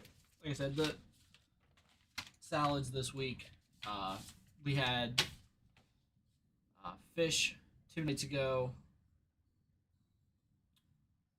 Last night we had something that we got at the farmer's market. I can't remember what it was. Now Did you say tonight, you're gonna have sauerkraut? yeah, oh yeah, sauerkraut and hot dogs. That's what it was. Nice. Yeah, but the we use the turkey dogs, so there's nothing in them. Oh yeah, that's You know, well fat stuff. And then the tonight. Now tonight the stuff might be a little bit higher in fat. The one guy at the farmers market, his company's called the Pie Guy, and they make like basically like empanadas with a bunch of different stuff in them. Ooh, nice. And this one has lamb and potatoes, Nice. so it'll be a little bit higher in fat because it's lamb. But It's okay. They get a salad for lunch. yeah, That's how I kind of try to look at it too. that's the way I look at it too. I'm like, if I would have ate something like real bad at lunch, I wouldn't have had those tonight. Right. No, yeah. And for me, I'd rather have a better, unhealthier dinner than an unhealthier lunch. Yeah. I'd rather get the healthy stuff in. Yeah, I don't want to feel like garbage in the second half of the day. Right. But like today, so the drink I had for breakfast this morning with my breakfast bar was like 3 grams of fat. My salad I think was like 1 because of the dressing, and then I had a yogurt which was 2, so I'm at like 6 grams. So I figure if like even if that lamb thing tonight is like 12, 13, 14, whatever, Right. it still puts me right around the daily intake. Yeah, I'd say so. Worst case scenario, I'm a couple points over, but Yeah, a couple shouldn't sway it that much. But good job, man. yeah, I used to do it on an app, and then I realized I could just do it without the app. As long as you just count, you don't really need the app. Right. Yeah, it's not like there's decimals involved. Yeah.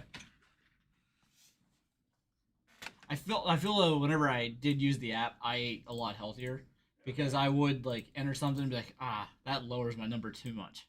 Whereas now I'm just like, well, if I eat this, I just gotta watch what I eat later. Yeah. Where because you're not seeing the visual, Right. I guess, of it. Yeah. I think that does play a little bit of a part into it, but Yeah. I still whenever I first was told to get on the diet, I wasn't allowed more than 15 a day, saturated fats. It's really not hard, but it's like all chicken and fish. Like that's it. That's all you can eat. There's only so much chicken and fish I can eat. Yeah, they're good. There's not variety. Yeah, you got to have something else every now and then. So What was I gonna say? Yeah, I guess have a good start to November because it might be tougher on Thanksgiving. yeah, So I guess you're gonna have like a cheat week, say Well, for like Thanksgiving. yeah. The doctor flat out told me, he's like, listen, he goes, get your test done the week before Thanksgiving. He goes, because we're all gonna eat bad that week. Yeah. He's like, don't ever get it done right after Christmas. He's like, Right. because you're gonna have Christmas dinner. Yeah. He's like, and it will influence your test. But Hey, at least he's honest. mm-hmm. But it sounds like you got a good one.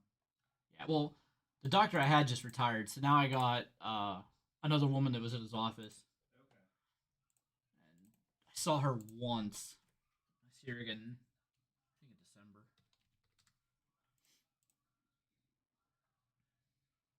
Has your foot been good since the winter? Like no issues there. No. That's good. Glad that's in the past then. No, my foot's bad. Like it's Oh. He- I thought he- you meant no, as in like no issues. no. He's like, if you need me, you can call me, but like it. I mean, unless he goes in and operates on it, he's not gonna fix anything, and I don't want to do that. So I got you.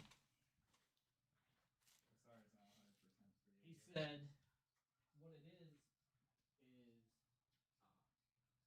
he said the tendon that's like torn, is he said it doesn't tear straight across. Because if it tears straight across, I can just go in and bring it down and fix it. Yeah. He said what you have, because it's more like a chronic condition, is he said where it's like elongated, it'll get like little like round tears in it, like all through it. Yeah. And he's like, you can do something with a surgery. He goes, it's really less invasive to fix that. He Right. said your recovery is the same. Okay. So he's like, I really don't want to do that unless like you just can't take the pain anymore. Right. And I'm like, I'll just deal with the pain. Yeah, I'm sorry. It's like a lose-lose. Yeah. Plus the surgery's more money. Oh yeah, and I mean, if I get the surgery, like I'm not here for, it's the Achilles, like Yeah. so like I'm not here for a long time. So Right. like the impact is more Yeah. It's so in the missed work than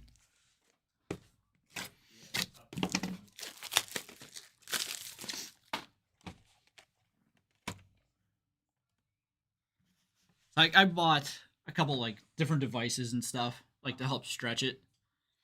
Okay. It helps sometimes. Sometimes it doesn't. You just do while you're like watching TV. No, I have to actually like stand up and so my wife does yoga and she has like those blocks. Oh yeah, So yeah. like the one thing, like you put your foot in it and it's got like, kind of like a back for your heel, Oh, and then like it rocks. So like you just like you put your other foot on something elevated and then just kind of rock so that your toes go up towards your like ankle, yeah. and it stretches everything in the back. Man, So that probably is a good stretch. oh, it is. It's just some days where it's like, oh, that feels good, and then other days where it's like, that was bad. Yeah. Well, it's nice. Like it's like dual purpose. Then you can use it for that, and she can use it for yoga. Yeah.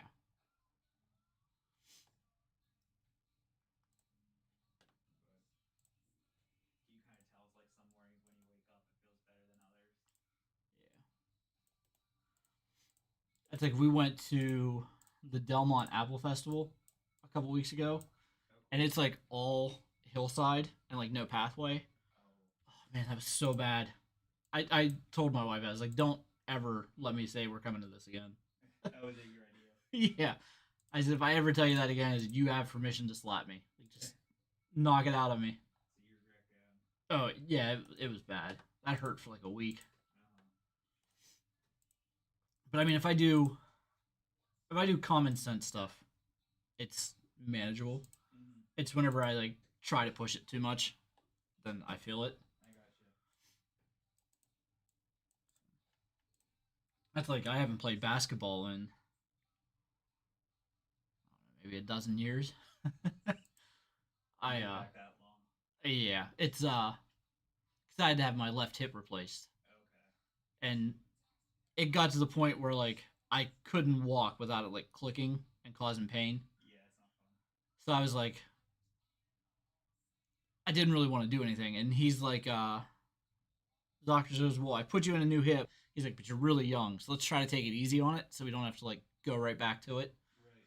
So like he told me like to stay off like hardwood, cement, things like that, like for sports. He's Yeah. like, you really don't want to like take that pounding on the joint. I see. Yeah, it's tough for basketball then. Yeah, so I haven't played basketball in forever, and like that used to be like my favorite thing to do. Oh, I'm sorry. We used to play in tournaments and stuff. It's like we had a lot of fun with it. Like you and Brett. No, no, some friends of mine, Oh, we okay. played in tournaments. We best I ever did was finish second. Yeah, it's still something. As medal stand. We lost our second game, and like it was double elimination, Uh-huh. so he's in the losers bracket and had to run through like everybody. Yeah. So the way it was set up was like once you were in the losers bracket early, like we had to win the first game to stay alive in the losers bracket, and then it was like everybody that was coming over, so we just like stayed on and just ran through them. We had to play like 6 games in a row to get to the championship, and then we had to beat the team that was undefeated twice. Uh-huh. We got to the last game. I said, "Listen, if you run, I quit. I said, Yeah. right, I got nothing left."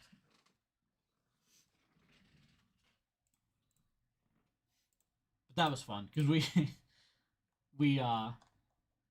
the one team we played, there was 15-minute games, and we put up 28 points, and I had like 25 of them. Uh-huh. So it was fun, but that took it out of me. Like that was probably the best game I've ever played. Nice. I don't know, just having played a lot. Like there's some days where like your shooting is just on and you can't miss, Oh yeah. and then there's other days where like you can't, literally you can't buy a bucket. Like you can't shoot anything in. Been there. Mm. Been there. Basketball was my sport before running. And I made like the middle school team. There was like for Norwin, there was probably like 40 kids that tried out, and they took two teams of 10, I guess. So it was like I made the top half, I guess. But like once it cut down from 20 to 10 in like ninth grade, I didn't make it, which I wasn't like surprised. I was kind of like the seventh man of the 10th guy on the team, I would say. I was like good enough for I was good enough to make the team, but not like come high school level. Yeah. But high school basketball gets pretty serious. So I I still played like rec league basketball in high school before college. And the one game, it was like only like 24 minutes of actually playing time, but the one game I was just on fire, and I think I scored 23 of our 38 points. But it was on like a 6, 7 man guy Yeah. like roster,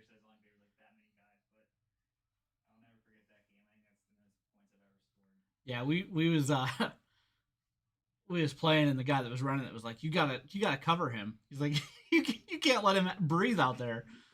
Right. But no, we had fun with it. And then because my hip was bad since I was little, like whenever I was a teenager, I hurt my hip. So my hip was bad. I was playing in high school. I didn't play on the basketball team or even try for it, but I played with, I don't know, he was like a third string guard, and we had one of the top females in the state played on our team, Oh, that's cool. on our girls team, Uh-huh. and we got matched.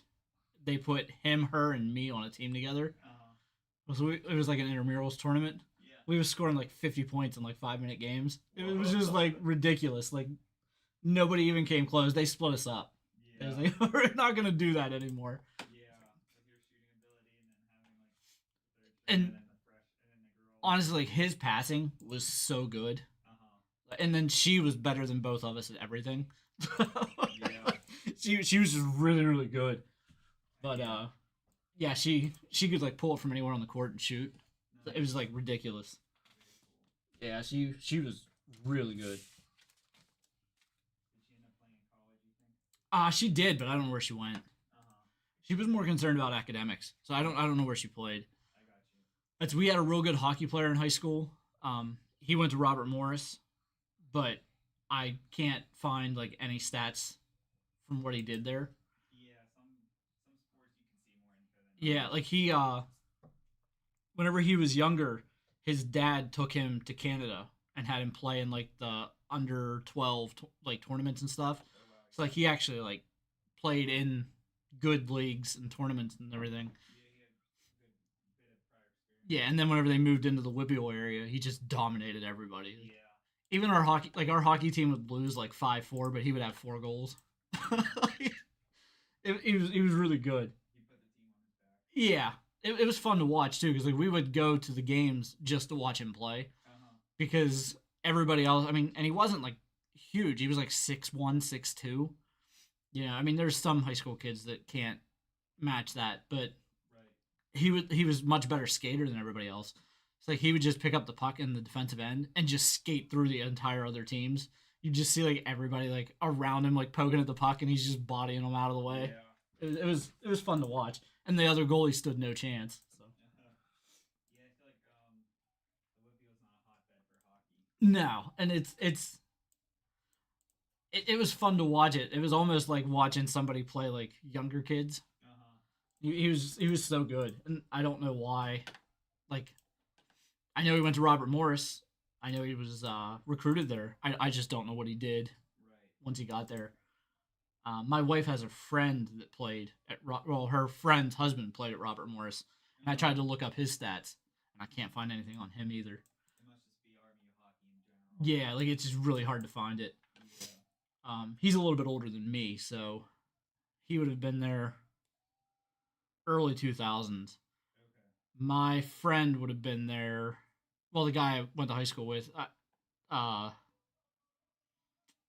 he would have been there like 08, 09, Okay. 10, like in that area. Yeah, like 2000. But I can't find like any of the stats from any of it. So I don't know how I don't know how good he was once he got there. Right. And then there was a kid a couple years younger than me that I didn't really know, but he was like 6'10", 6'9", something like that, and he could shoot from anywhere on the court.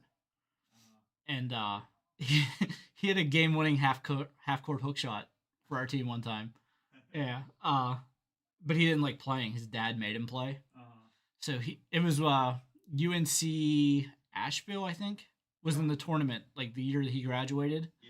and they recruited him, and he was going to start as a freshman for them, Uh-huh. and he decided not to play basketball in college. He said he didn't like it. Yeah, he said it was his dad that made him play, and he didn't want to. Yeah, good for him for Man, yeah. if he could have just put it together for like another 3 years, though, his college would have been paid for. Like, Yeah. I do remember UNC Asheville was like a 16 seed. Yeah. That's when they were in the tournament. And then like he was recruited by a team that was in the tournament, so I thought that was really cool, but he didn't go. Right. Because I might have talked to him with like a group of friends maybe once. I didn't really know him. I can't even remember his name, Uh-huh. but my friends were friends with him, so Yeah.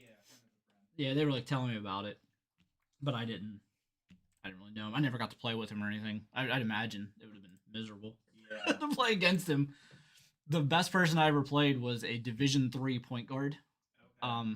And he was like in his 30s. So like he played Division 3. He played as a point guard, and I played him like 12 years after that. Uh-huh. He was so much better than anything that you would expect. Like it was just ridiculous.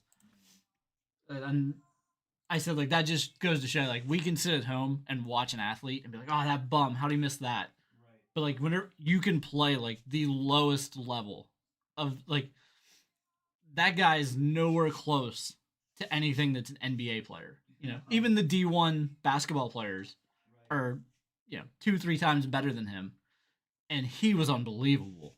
So like to imagine how good those guys must be, like that. Yeah, there's I levels to can't it. fathom that, like playing against that. I know. Like I could, I don't know. Like I had a couple of friends that made like some independent baseball teams, like the Wild Things. Uh-huh. Made a few through cuts, didn't make it to the team, I don't think. One that had a chance to play in like rookie ball. Um, and like I've played with them and I'm like they're not that great. Yeah. But I played with a kid that went to AAA and Okay. he was unbelievable, but he got cut in AAA. Uh-huh. So it was like the level from him to the guys that could have played in rookie ball Right. was just out of this world. And then to think that he wasn't good enough to cut it in AAA means that the guys that are making it on the major league teams are so much better than him. It's unbelievable. It really is. Especially baseball being like hitting a baseball with that speed is the hardest thing in sports. Like Yeah. it's incredible. You can actually look him up. He still has the record at Pitt for home runs and saves in a season. Check it out. He played first base and then he'd come in and close the game. Nice. He'd switch from first base to pitcher and close it. That's pretty sick. Yeah, so he had like 18 saves or something with Pitt. Uh-huh. And his home run, he played first base, which was weird because he played shortstop all through like all through high school and stuff. Yeah, it's like they're like opposite positions. Yeah, and he I can't remember his home run total. I think it just got broke. Okay. See if I can find it. Went to Pitt.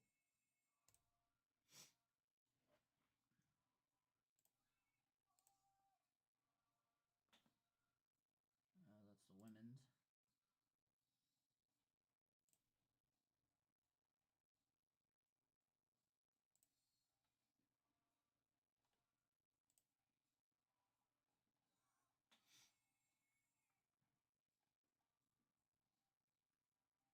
Find.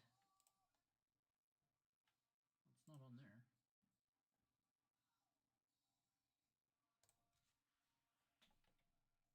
The only thing that bothered me about him. Okay, he had five.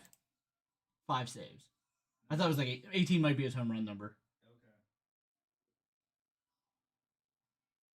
Hey, so that's incredible you did both at the D1 level. Well, that's the pitching. I can't find.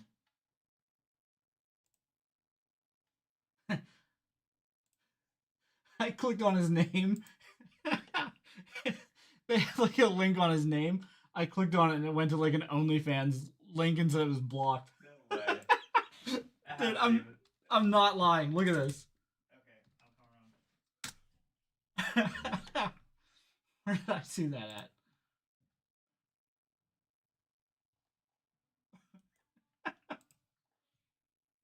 Yeah, See so Pitt's website, yeah. his name's Joe. Uh-huh. It's listed as JR. OnlyFans. That's insane, you're right. How about that? Something you don't see every day. That has. He's one of 4 pitchers that are in the top 10 in their career in at least one category. Man.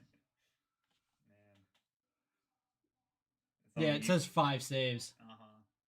I thought he had more than that. 18 might have been his home run number, Okay. but I can't find the hitting stats. Cool. Thanks for showing me. But yeah, he was a shortstop from T-ball all the way until he graduated high school, and he committed 1 error that entire time. That's incredible. His dad was a first round pick in like 78, 79, something like that. Okay, late 70s. Yeah, the only thing that bothered me about it was like if you can find his page, it doesn't say that his high school is Connellsville. It says his high school is like Central Catholic or something because he changed it like in college. And they said I guess it was because like Connellsville I guess doesn't carry like a reputation or anything. Yeah, but So why lie? yeah, I hated that so much. I don't blame you. It's like that bothers me. Like Yeah. there's no reason to lie about it. Yeah, it's like he didn't have any pride. Yeah, like we had a tight end that played at the University of Ohio. I think they're Bobcats. I think is what their nickname is, and it said right on his thing like Connellsville High School, Pennsylvania. And I talked to him a few times in school. Like I wasn't like real close with him or anything, but he shattered his knee in his freshman year. He didn't play anymore. Yeah. He was undersized. I told him, I was like, are you sure you want to be a tight end in college? Like, I was like, you don't really fit the bill. You're trying to talk him down for it. Yeah, like, I don't know that you're a tight end. Like, we had another kid, too, that was, like, not even half as big as him. Yeah. And he's like, I'm going to be a tight end, too. And he's like, I got recruited. I'm like, there's no way. And then he told me the school, but it wasn't a Division I school. Okay. Like, even Indiana, like, of Pennsylvania looked at him and was like, yeah, we don't think you'd make it on the team. Yeah. But he went and played for somebody else. And I was like, dude, I don't think you've got what it takes to be a tight end in college. Like, it just, Right. because I mean, he wasn't 6 feet. He might have been an inch or two taller than me. He wasn't tall enough to be 6 foot. Yeah, it sounds more It's like a like- slot receiver. Yeah, it's like, dude, you're not a tight end, and he wasn't fast. So it's like you're not.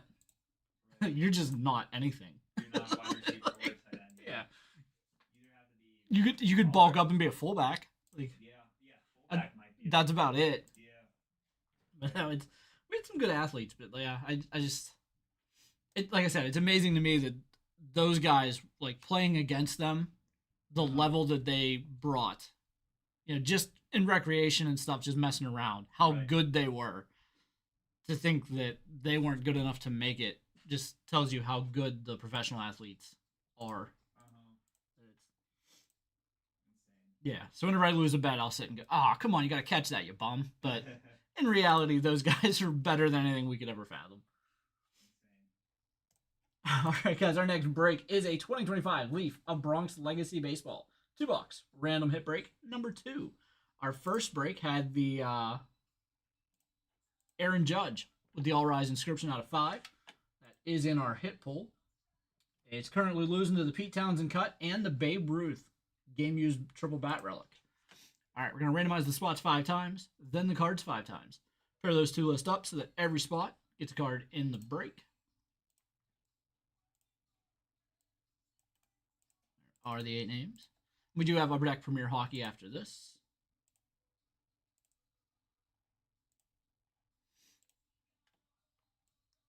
Phil at the top, Corey on the bottom. The school I went to in Ohio was a D3 basketball school as well. And the point guard, like reading up on him, it said that he was recruited out for D1 schools, but he was trouble off the court and he had low grades. So my roommate and I went to watch him.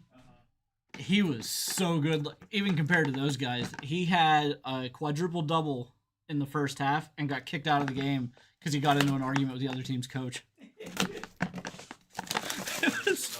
Yeah, I think he missed it by like 2 assists or something. He was real close to it. Yeah, like he would have had it. But after he got kicked out of the game, we left. It was insane. Like they started like hard fouling him, so he got into a fight with the other team's coach. Yeah, I guess he felt like they was cheap shotting him. Got a Jeter and A-Rod. Dual relic, numbered 5 of 6. You went to St. Vincent, right? Yeah. I have a friend that went there. He was on our football team, but he was 6'7", and he played defensive end, but he wasn't good enough to even play in high school. Number 12 of 50, Bernie Williams, dual relic.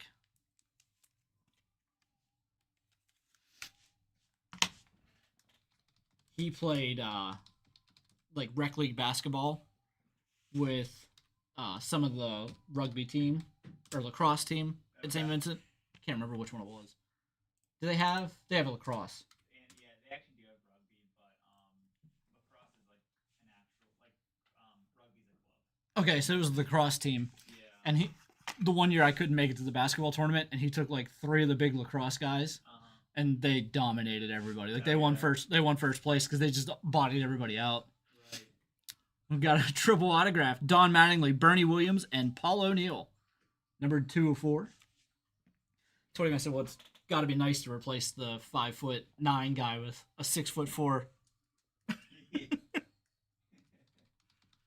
6'4", 260 is solid muscle. Hey, size doesn't always mean you're going to be great at basketball, though. No, but it definitely kept everybody from trying to go inside. That's also true. Joe Girardi, number 5 of 65. Yeah, I think the shortest guy they had was 6'3". Wow. Taller than the average, for sure. Mm-hmm. Especially whenever it's a rec league, because like everybody else was like, yeah, Yeah. 5'6", 5'7", and up to like 6. Now the team that always won the championship had a guy that was a little bit taller than my buddy.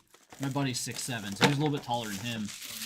But they dominated it because whoever he guarded would run to the outside and then leave the shorter guys inside. So they had that height advantage. Got a Bucky Dent Pinstripes auto, 10 of 15. I forget why I couldn't make it to that, but that would have been fun to watch. Yeah, it would have. St. Vincent's more of a basketball school than a football school. Yeah, he played in a rec league, my buddy, and the center on the basketball team like showed him how to like do post up moves and stuff. So he went from just being like a big dumb clumsy guy that got all the rebounds to he could actually hit some fadeaways and like some hooks and stuff. He got pretty good. Nice. Jim Leyritz, number 3 of 4. And then we all aged out of it. And life happens, Yeah.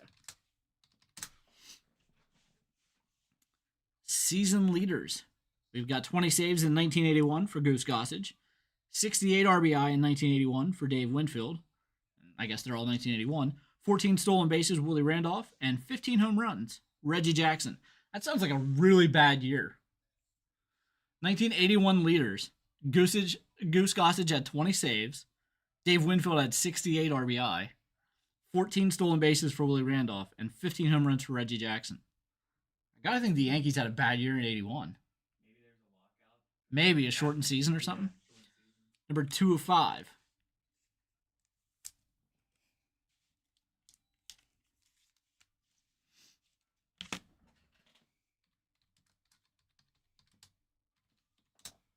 And our final hit, we've got a 5-time All-Star inscription, Yankee Doodles, Bernie Williams. That's the 3rd Bernie Williams appearance in 8 cards. That was number 3 of 4. All right,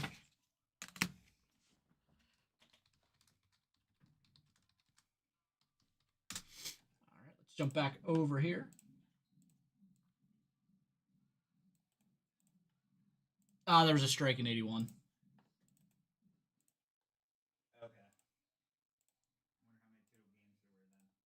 I don't know, but like that seemed like really low numbers. I wonder why they'd even pick 1981. Let's showcase all these guys with no stats. Yeah. Pirates leaders that year had 2 of each. Phil with the Bucky Dent, Steven the Bernie Williams autograph out of 4, Corey the Don Mattingly, Bernie Williams, and Paul O'Neill triple auto out of 4. Timothy, the 1981 stats leaders out of 5. Israel, the Joe Girardi autograph out of 65. Leonard, the dual relics, Jeter and A-Rod out of 6. James, the Jim Leyritz autograph out of 4. And Corey with the Bernie Williams. I guess that was a relic. Yeah, the Bernie Williams dual relic out of 50. All right, thanks again, everybody. We have Upper Deck Premier Hockey coming up next.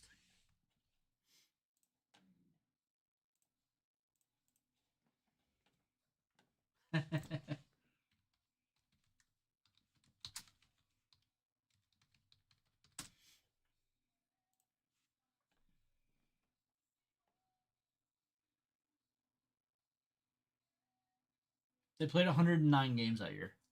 What an odd number. Like you would Yeah. think like something even like 120 they would. Baltimore played 105. The Yankees played 107. That bothers me that no, they didn't play the same number. Yeah, the Cardinals played 102. The Pirates played 102. I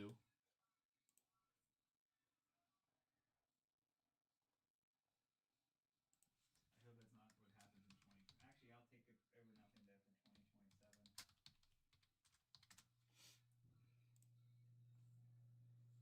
Trying to find out who led the team and stuff for the Pirates in 1981. Let's see, the hits leaders. Omar Moreno had 120 hits in 103 games. Say that again, please. Omar Moreno, in 103 games, he had 120 hits. That's really good. Jason Thompson, the first baseman, played 86 games, led the team in home runs with 15. Omar Moreno also had 8 triples. Bill Madlock had 23 doubles in 82 games. Omar Moreno in 103 games had 39 stolen bases. Pretty good. Omar Moreno was really good in 81. He was an all-star. Nice. I bet he wanted that season to keep going. No, the star means he's left-handed. I wonder if he was a all-star. He had to have been. Maybe there was no All Star game. Maybe. See if I can find pitching.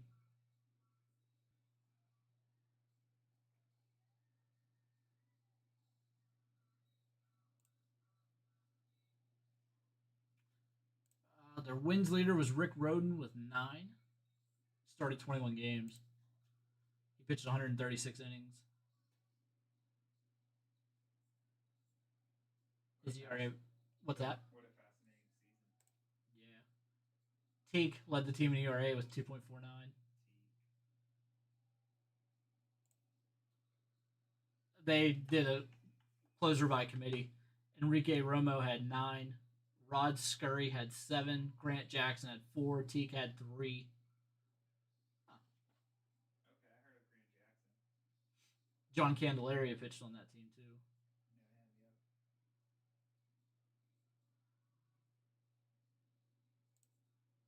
Luis Tiant pitched for that team too. Wow.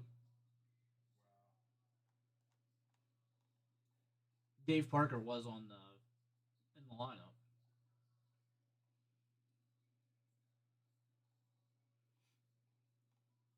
I like stuff like that, Rhea.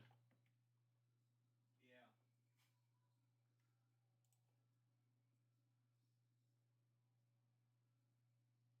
People are gonna do that with 2020, like 30 years from now. Someone's gonna be opening a break, and there's gonna be 2020 stats leaders, and people are gonna be like, "Wow."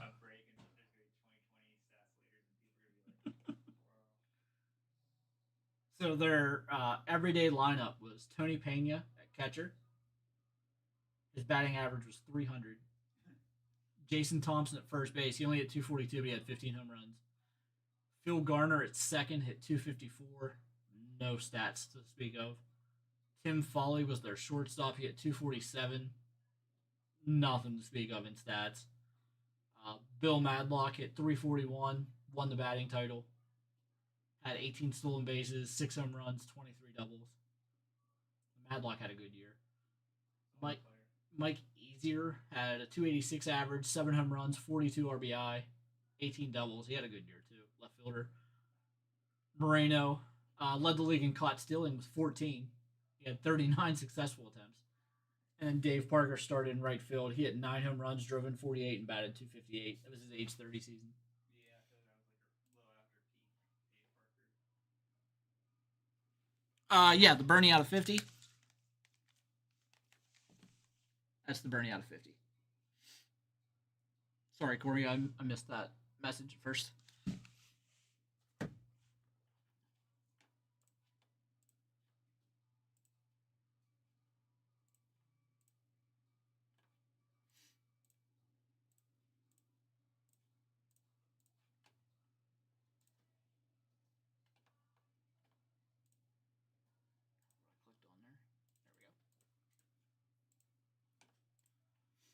Yeah, no problem. I wonder what wasn't the '94 season like a lot better though? Whenever they had the strike. Yeah, I couldn't tell you how many games. I guess that was like very early steroid era. Yeah, that could be why.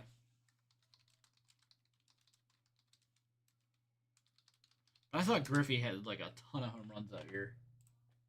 I believe you.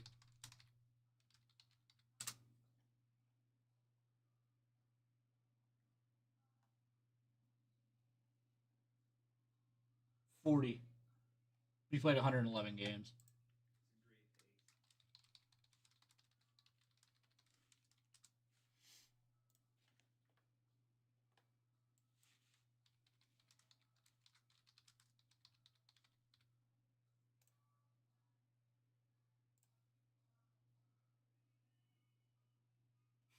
That was the year Tony Gwynn was going to hit 400.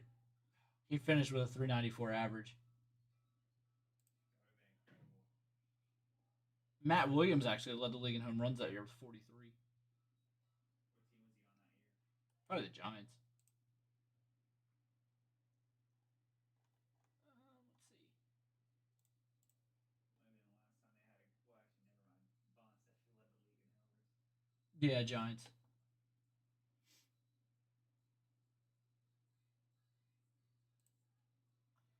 Any ballpark they have is so hard to hit homers in. John said Bagwell broke his hand right before the strike. He was batting 368 with 39 home run and 116 RBI in 110 games.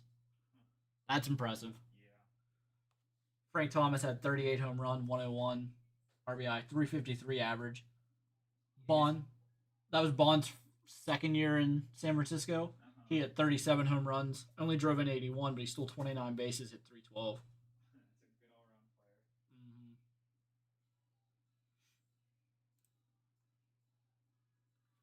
Frank Thomas was leading the league in runs scored. Kenny Lofton was second. He had 105 runs scored, but he had 60 stolen bases and hit 349. Baseball was different in those days. Yeah. You're right. Thank goodness stats are archived forever to look back on. Mm-hmm.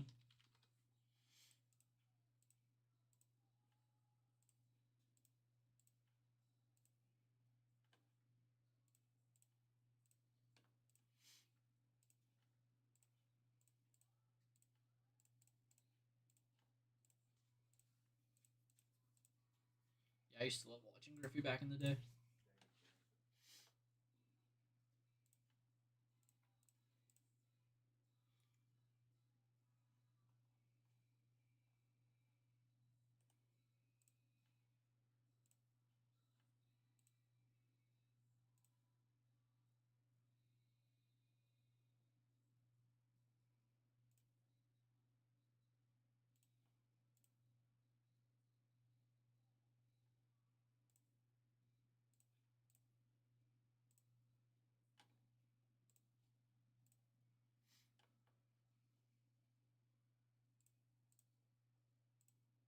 All right, guys, we're going to have one team left in our baseball mixer.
Think about that. The big time first baseman was batting 350 with 40 home runs, 106 runs. Crazy. Nobody does that now.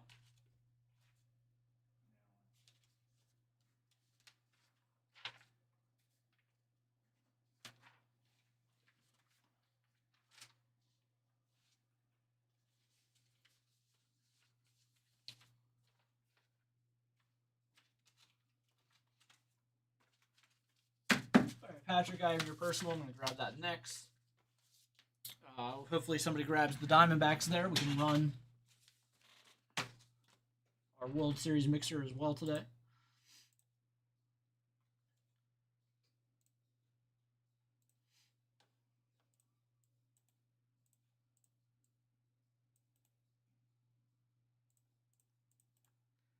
Yeah, Lofton was really good. I feel like they just put like an asterisk over the whole 90s. Yeah. And it's really unfair because some of those guys are really, really good players. Right. I mean, I think Griffey still gets his flowers for not being Yeah. into steroids. But you're right, maybe some of those guys like Lofton are underrated as a result. I mean, you just look at the numbers. Like,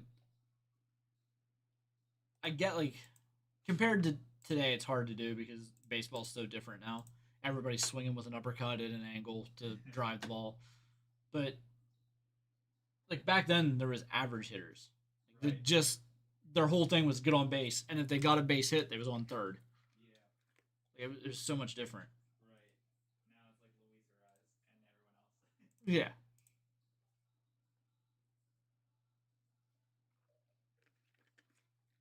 But even him, like he wouldn't have been, in the top 6 hitters back then because he has no power. Yeah. He could have been a number 2 hitter, I guess, because they was always the guys that made sure they made contact. Yeah, for the number 3 hitter.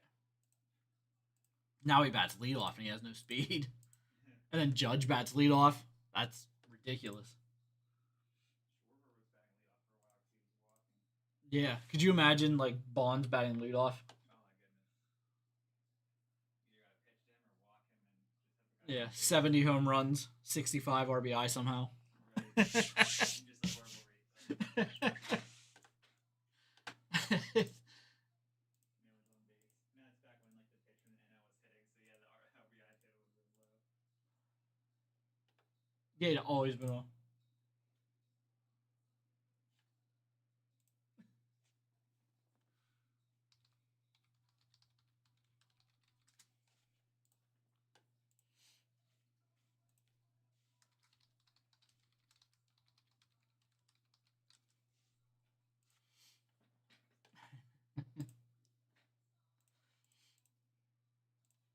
All right, guys, our next break is a 2024-25 Upper Deck Premier Hockey Hobby Box. Random card break number 2. Let's jump over here. We're going to randomize the spots 5 times, then the cards 5 times. Pair those 2 lists up so that every spot gets a card in the break. Let's go over to random.org.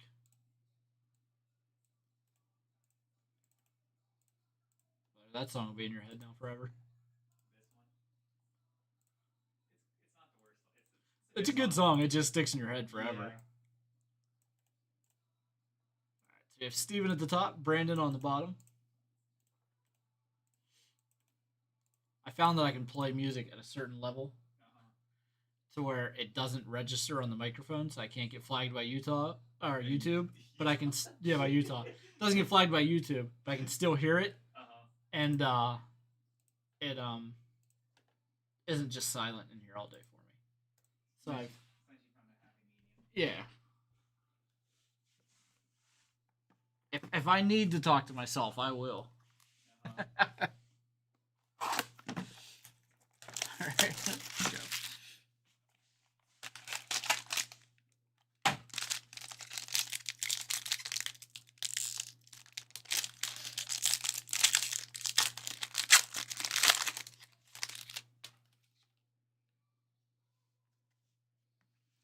Kent Johnson, number to 299.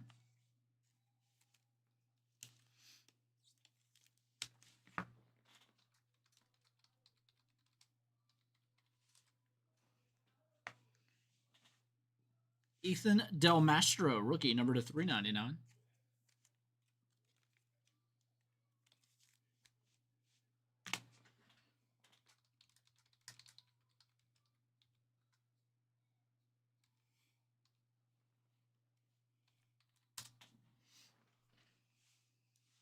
Rookie auto patch, Jet Lachenko. 28 of 65. It is a nice patch for the Flyers.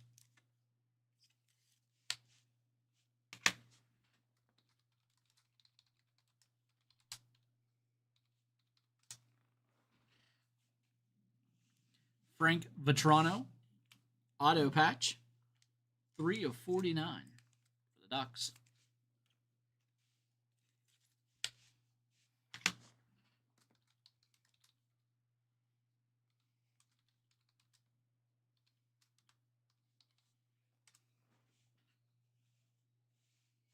Premier penmanship, Joseph Wool.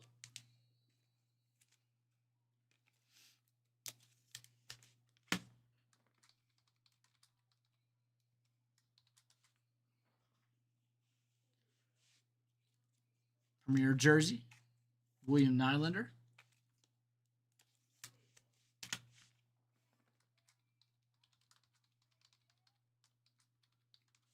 And we do have an extra hit in this box. It's going to be a rookie jersey, Matt Remp.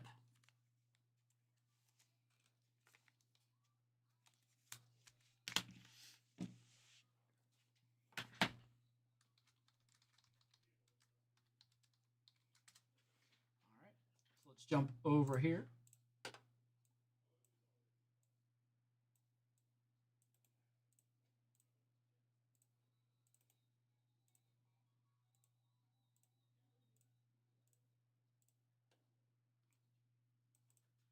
So our extra hit's going to be the Nylander jersey.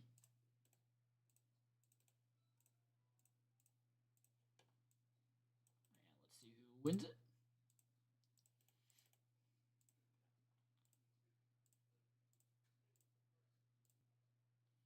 It's going to go to Brandon.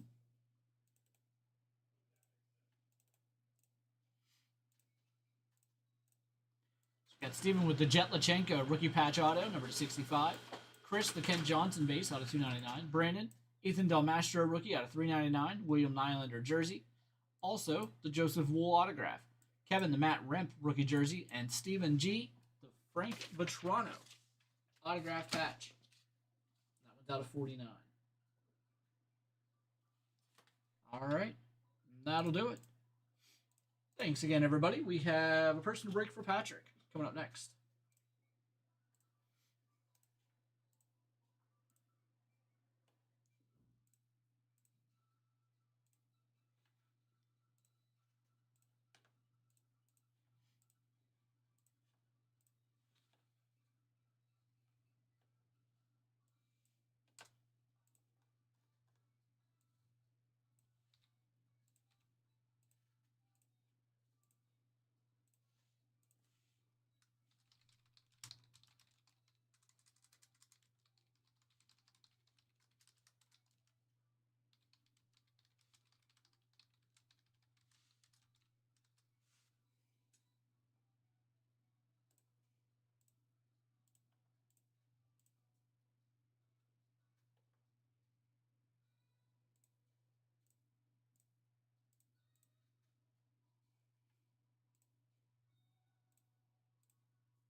Why is that?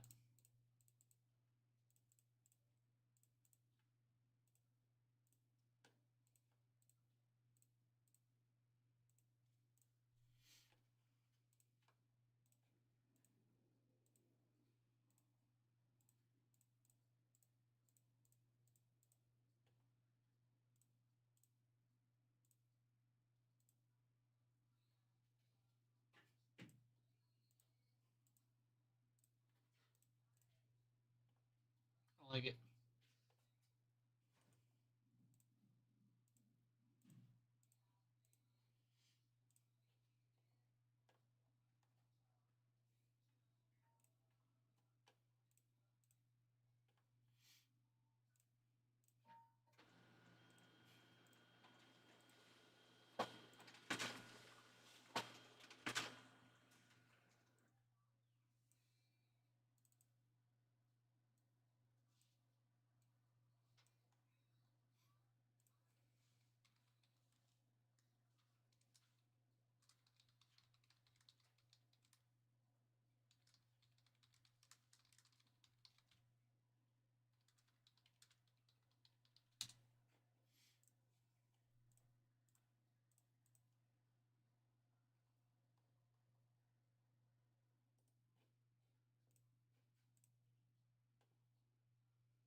right. I have a personal break here for Patrick. I'm gonna go grab that. I'll be right back.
Yeah. How does that not get caught? I was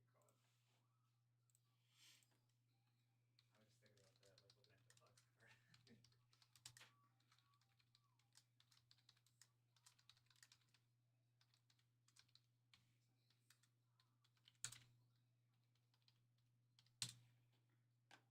box card. Can't remember. Somebody made a joke, like in a comment section. Uh-huh. They said that wasn't just a travel. They said what it was. I can't remember what the joke was. I remember it was so funny to like read it. Yeah. I can't remember what their joke was, but it was really funny. Like people making fun of it. Uh-huh. He did. He took 6 steps. Yeah. I told my one friend he walked from Latrobe to Pittsburgh.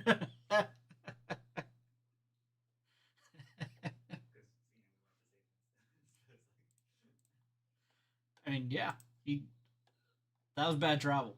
yeah. And they're saying it's like a gather, but even like Reggie Miller on the call was like, well, like if that happened back in our day, we could have done a lot more if they allowed that then.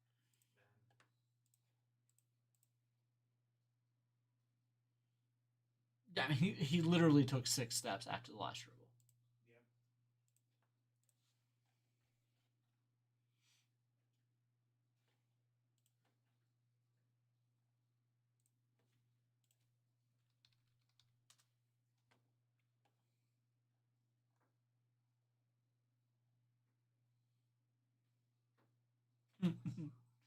Yep.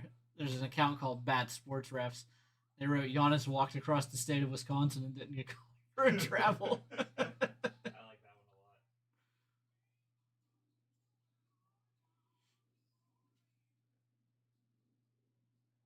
This might be it.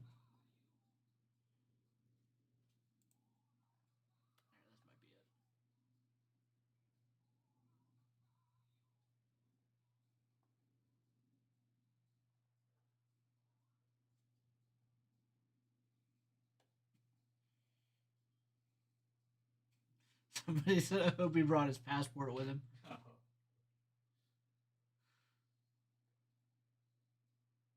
like Giannis too. Just like I don't want that to be like allowed moving forward in basketball. Like if they travel, I don't care what anyone says. Mm-hmm. Just for the sake of the game, I don't care who does it. I want that call.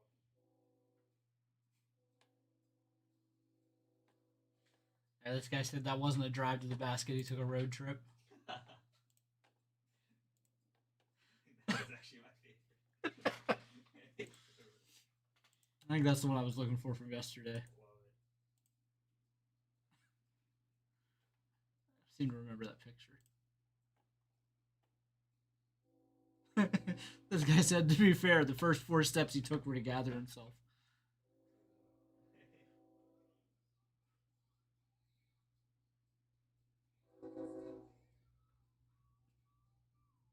That's the definition of like getting away with like superstar treatment.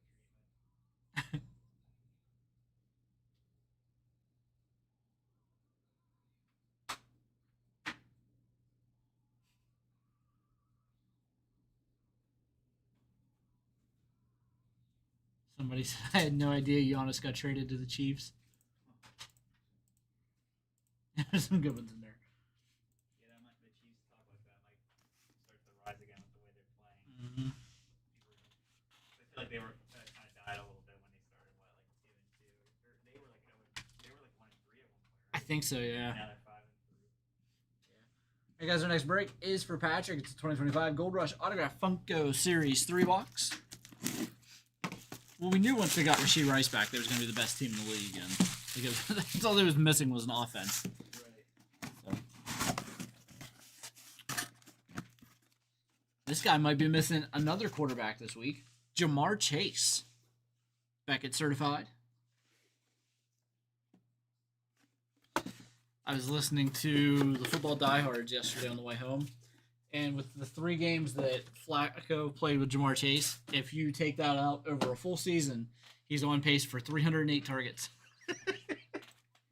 Thank you, Patrick. But it's looking like Jake Browning is back as the quarterback this week. I'd like to see this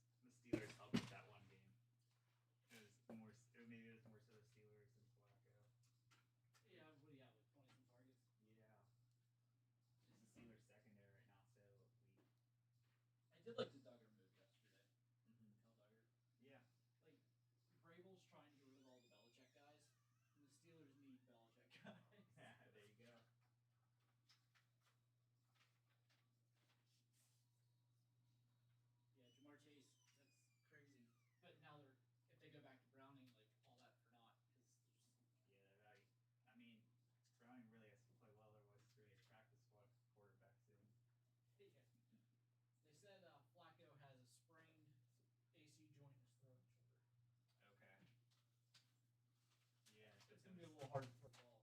Yeah, he's probably doubtful maybe at this point. They said they're going to take it day by day and see where he is. AKA leaves for like leave the team they're playing. I can't remember guessing as to who's going to quarterback. Yeah. Which is fair. They're allowed to do that as long as they like note some kind of injury on the injury report. Just it really seems like Jake. I think Jake Browning took all the reps yesterday. Okay. Maybe they make another trade. You almost have to, because they're still in range. Yeah, the AFC In the division. wildcard's weaker than the NFC North. Mm-hmm. And I mean, they could win the AFC North. True. Just Flacco was going to win it with them. What sucks is the Ravens are still alive because the Steelers are still so bad. Yeah. Like, you had a chance to put the Ravens away early and you couldn't do it.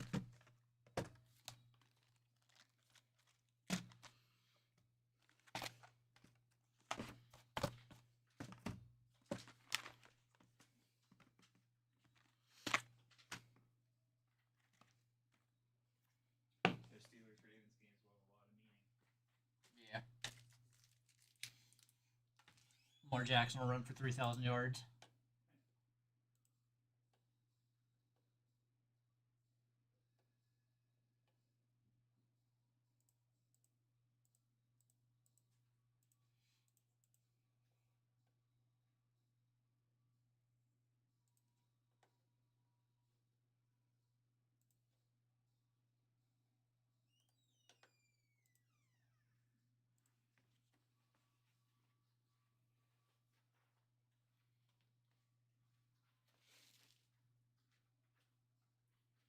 I'll be right back. We're going to run that baseball mixer here. If you're watching on Instagram, it's going to time out. So if you want to watch the 12-box World Series mixer with prizes, you're going to have to jump over to YouTube. And that's at Steel City Break Room on YouTube.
right, everybody. Our next break is our World Series mixer with 6 prizes.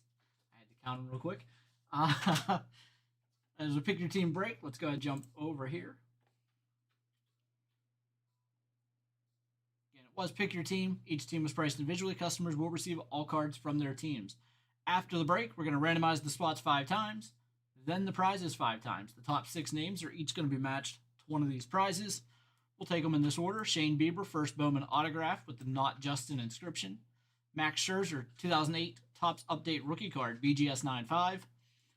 Vlad Guerrero Jr., 2019 Topps Archives rookie card signed with a PSA DNA 10 autograph.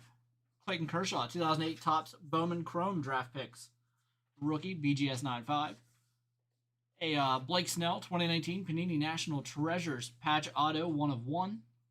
And a Mookie Betts, 2014 Bowman First, autographed and certified authentic with a PSA DNA 10 auto. All right, our teams, we have Joseph with the Diamondbacks, Gladaldo the A's, Phillip with the Braves, Zachary the Orioles, Steve with the Red Sox, Brant with the Cubs, Donald the White Sox, Jeff with the Reds, Gladaldo the Guardians, Miguel with the Rockies, Ken the Tigers, Nathan the Astros, Neil with the Royals, Sung Ying with the Angels, Sakun with the Dodgers, Miguel with the Marlins, Eric the Brewers, Drew with the Twins, Stephen N. with the Mets, Dave with the Yankees, Neil with the Phillies, Wayne the Pirates, Kelly the Padres, Jamie with the Giants, Sakun with the Mariners, Neil with the Cardinals, Miguel the Rays, Yanni with the Rangers, Brandon the Blue Jays, and Dennis with the Nationals. All right, so we'll jump back over here. I'm just going to grab boxes. We're not going to do them in any specific order. So we'll start with a 2023 Topps Archives baseball. We're going to get 2 on-card autographs here. Maybe some variations as well.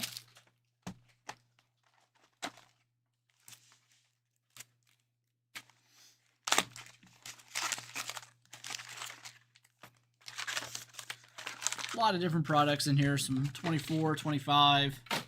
It goes all the way back to 2018. We have at least one product every year since 2018.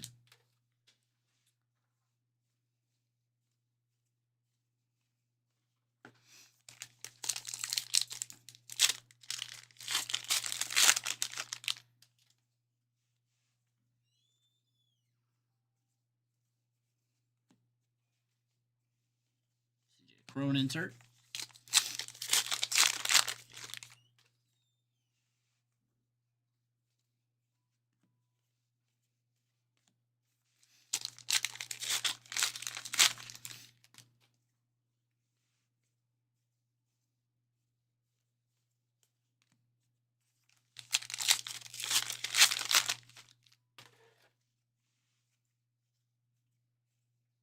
We have our first autograph. It is rookie autograph for the Rockies, Michael Toglia. And the Rockies going to Miguel. First hit of the break. Nice one there.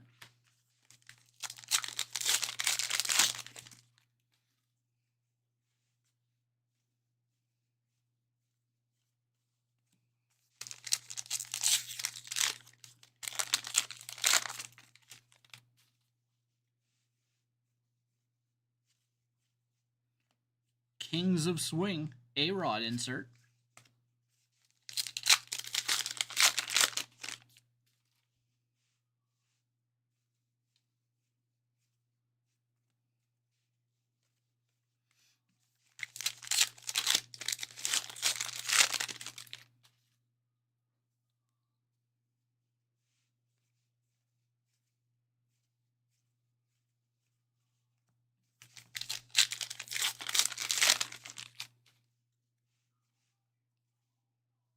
Vinny Pasquantino, Riley Green rookies.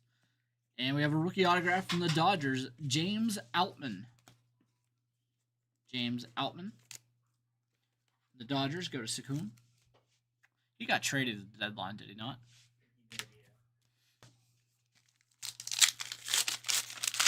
Can't remember where they sent him, but I remember they sent him out.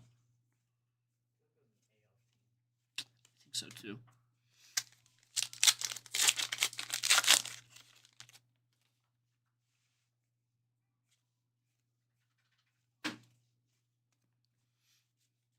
He played really good in 23. I thought he was going to have something going there, but then they sent him back down, and he just never got it back. One of the hardest teams to keep a solid roster spot with. Mm-hmm. Yeah, if you're borderline, they don't really need you. You don't get that chance to grow.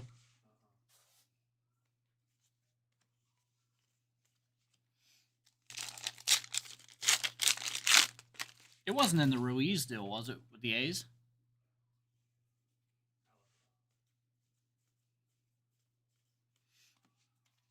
I don't think it was a one-for-one swap there.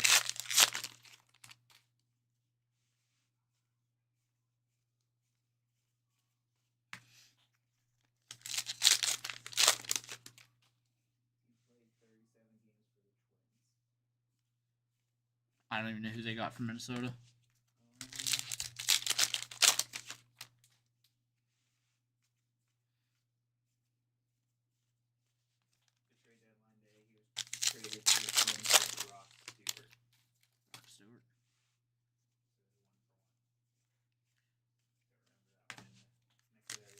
Mm-mm.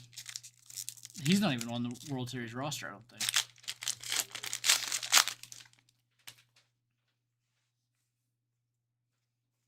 Not that Outman would have been either.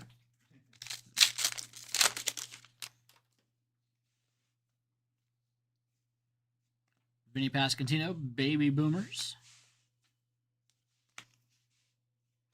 That's another guy that I'd like to see more of, Esteury Ruiz. Because if he can get on base, he's going to steal a ton of bases. Yeah. Instead, he went to the Dodgers.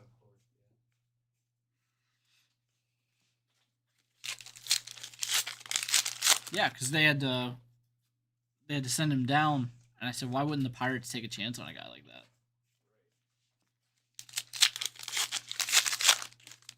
He could have played every day for the Pirates. They wouldn't have got anything hurt. Here it is, Esteury Ruiz rookie, 143 of 199 for the A's. Going to Gladaldo.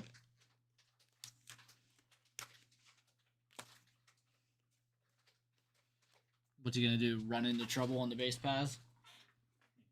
Not the Pirates. All right, we have a 2024 Topps Inception.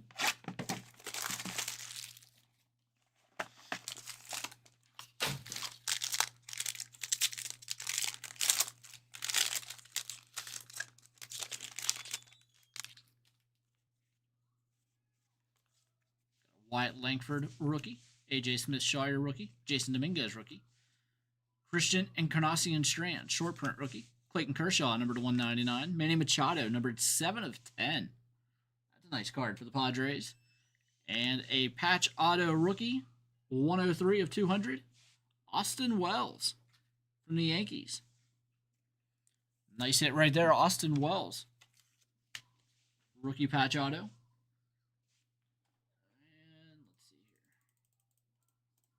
The Yankees, going to Dave. Machado out of 10 is a really nice card there as well. Going to Kelly. Kershaw out of 199 for the Dodgers, going to Sakun. CES SP rookie going to Jeff for the Reds. The Wyatt Langford rookie for the Rangers going to Yanni. Really good pack of Inception there. All right, I do see our other 2023 pack. Let's go ahead and grab that. It is a Topps Chrome Black Box.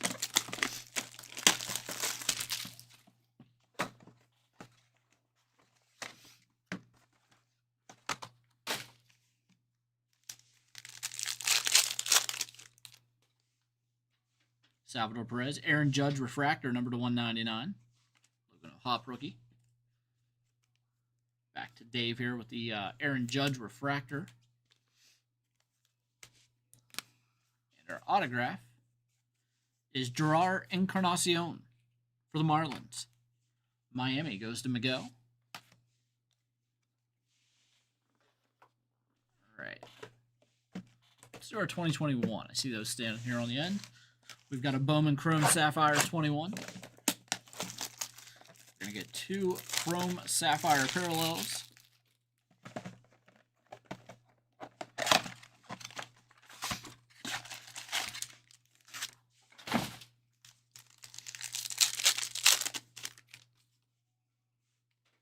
York, Tatis, Yastrzemski, Witt.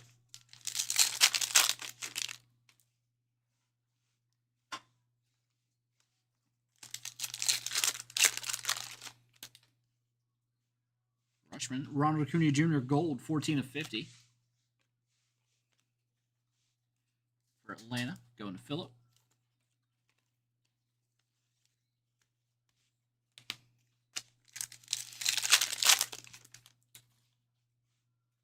Otani, Alvarez, Trammell, Christian Robinson.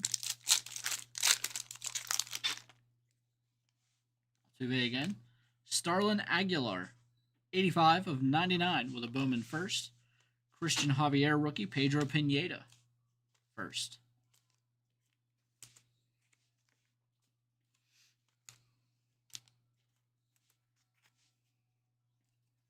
That's Seattle with the Aguilar rookie, or Aguilar first rather, going to Sakun.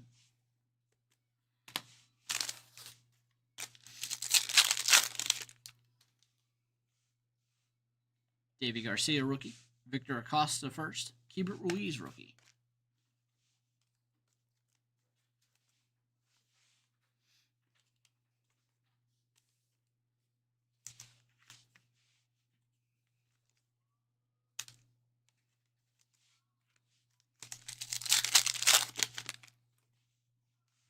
Manuel Beltre first. Tarek Skubal, rookie green, 33 of 125. That's a nice card for the Tigers. Going to Ken. And a rookie of Andrew Vaughn, 38 of 99.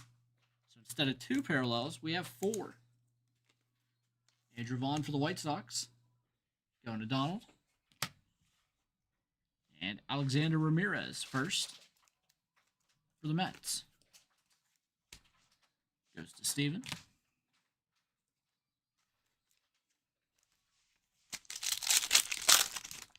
Final pack of the Bowman Chrome. Andres Jimenez rookie. Po-Yu Chen first for the Pirates. Luis Patino rookie. And Armando Cruz first for the Nationals.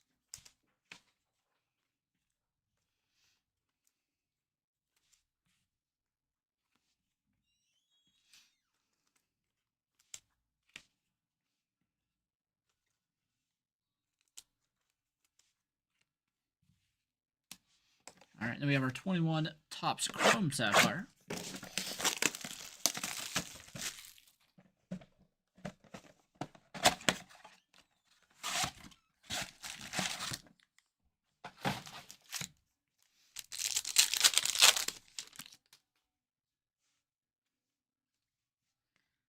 Jose Garcia rookie. That's a purple for the Reds. Numbered 9 of 10. The Reds going to Jeff. It's already the second card numbered to 10 here in the break. Altuve, Gardner, Kemp, Corey Dickerson.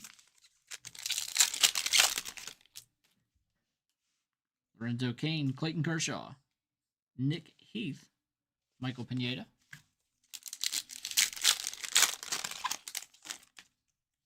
Xander Bogaerts, Luke Voigt, Andrelton Simmons, and an Andrew Vaughn rookie for the White Sox. Back to Donald there.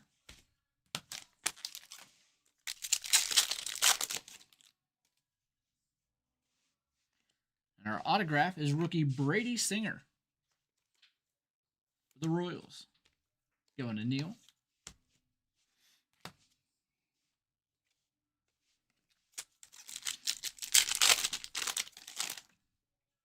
Cabrera, Narvaez, Dodgers team card, Severino, Kepler, Olivares rookie, Peralta, Phillies team card, Strasburg, Adam Frazier, Hunter Renfroe, and Dominic Smith.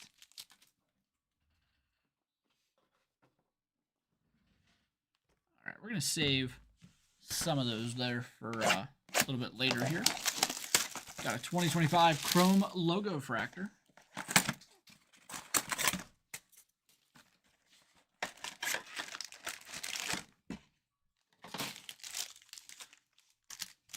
Do the regular packs first, then the Logo Fractor packs. Trout, Darren Baker, rookie, Reagans. James Wood, Topps Chrome rookie here for the Nationals. Going to Dennis.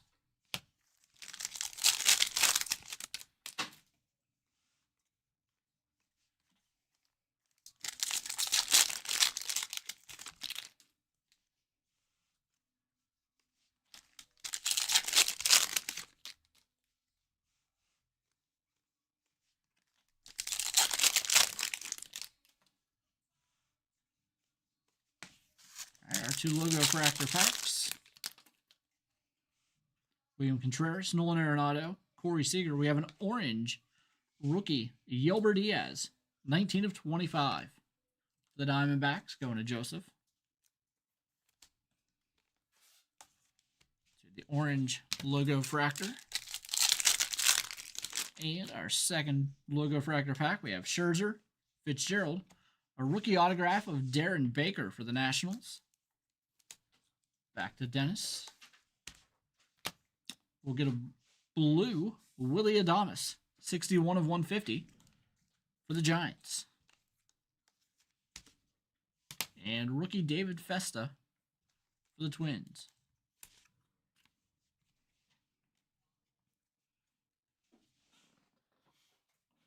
All right, and we'll do our 2020 Chrome. I'll find 5 autographs in this one.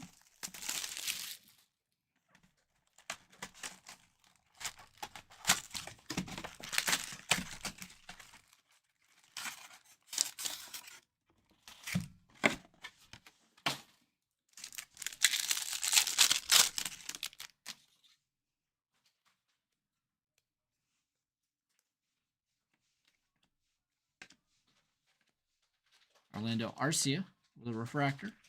AJ Puck rookie.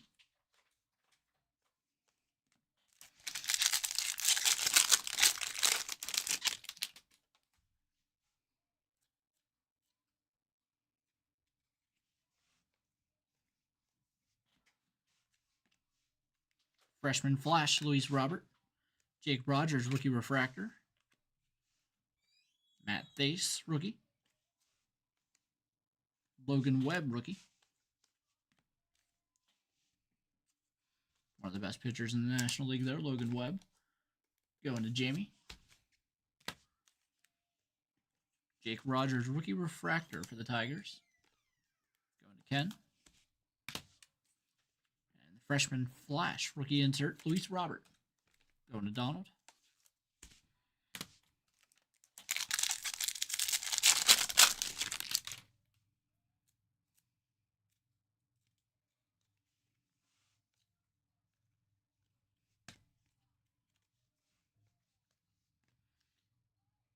Keston Hiera with a negative refractor. With Merrifield refractor.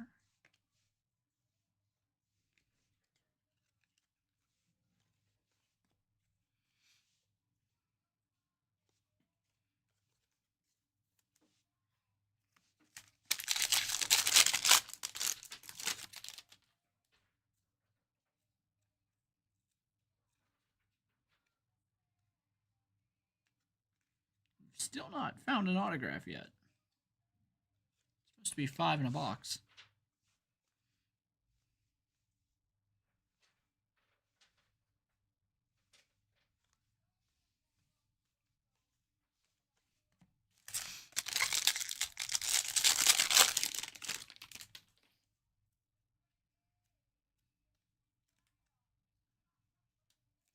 All right, we did get one right here. It's a nice one.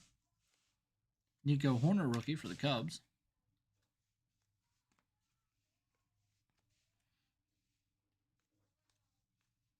Trent Grisham rookie for the Padres. He had a great year with the Yankees.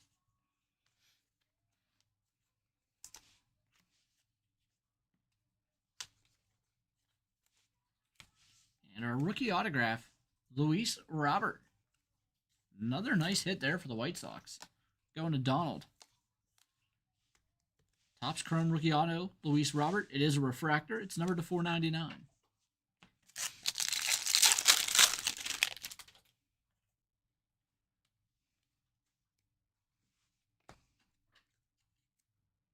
Got another autograph here.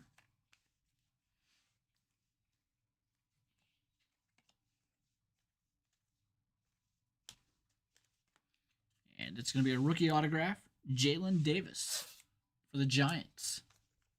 Going to Jamie.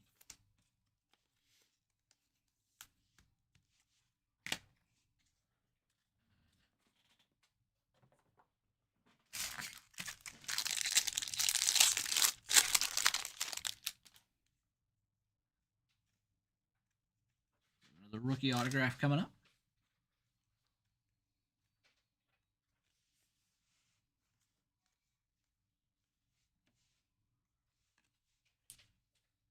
A Rosarena rookie for the Cardinals.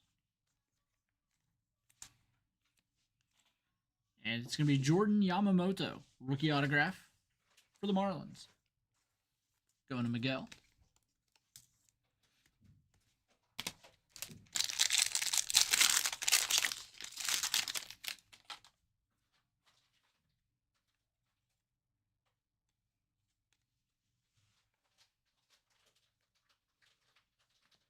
Rafi Devers, blue, 64 of 75. An Ohtani refractor there.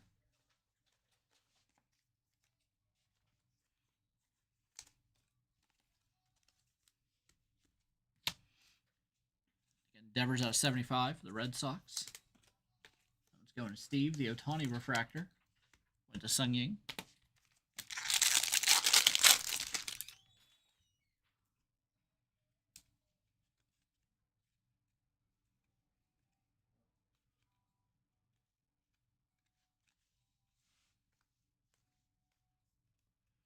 We do have another rookie autograph here. It is Nick Solak for the Rangers. Back to Yanni.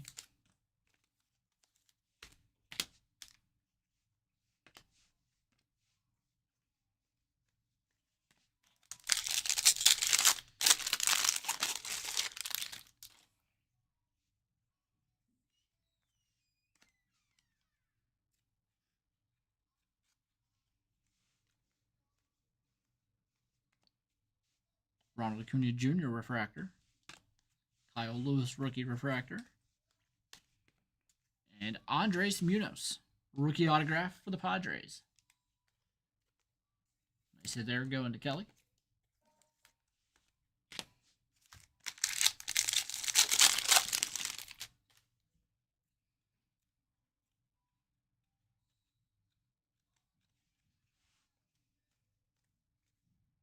Freshman Flash, Jordan Alvarez.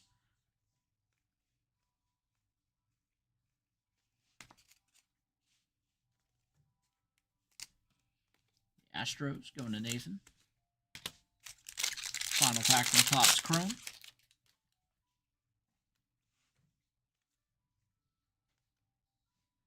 Got a Babe Ruth die cut. Xander Bogaerts refractor. Vlad Jr. refractor.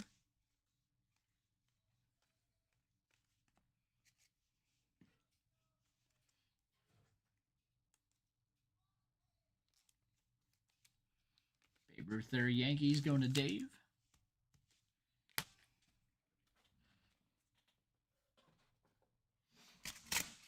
All right. Let's go back to 2019 Bowman Chrome. We're looking for Cal Raleigh first autos. We've also got rookie autographs. Tatis and Alonso.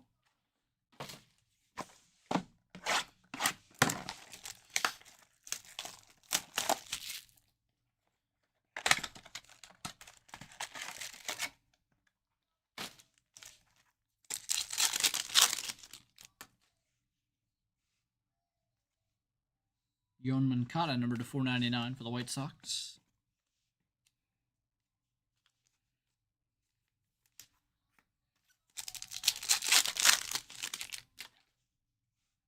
Joan Duran first.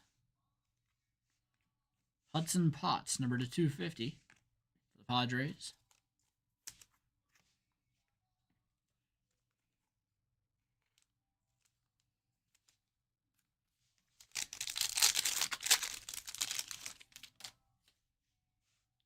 Yamamoto first. Tim Tebow first. We have a Cole Irvin autograph for the Phillies. Philadelphia going to Neal. I think that's the first hit for the Phillies in the break.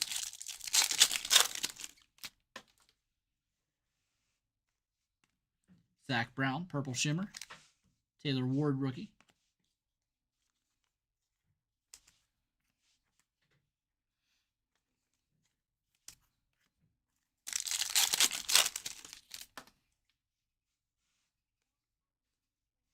Cedric Mullins, rookie, number 185 of 250 for the Orioles.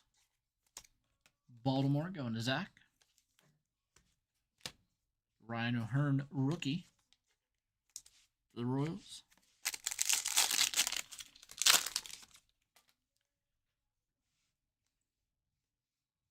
Kyle Tucker, rookie for the Astros. Houston going to Nathan. Second mini box here.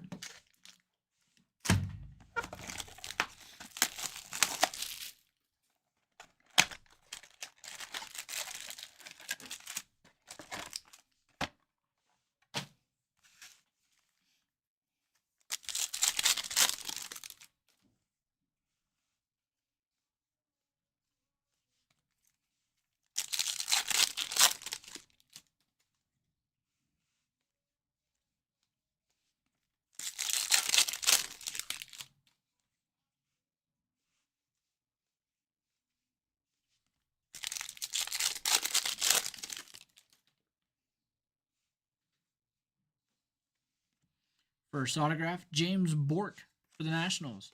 We have an Austin Riley rookie for Atlanta. Let's go into Phillip. The Bork auto for the Nationals going to Dennis.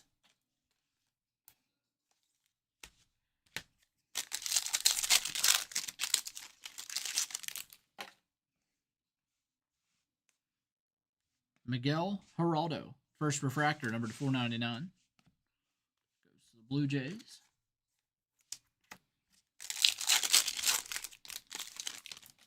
And final pack of this box.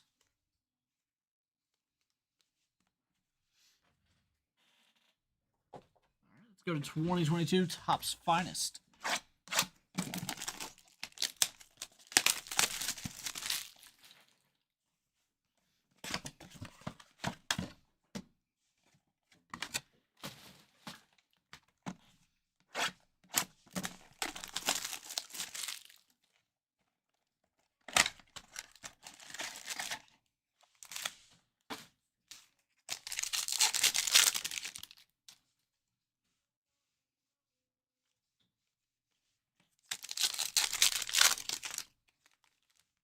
Stephen Kwan, rookie.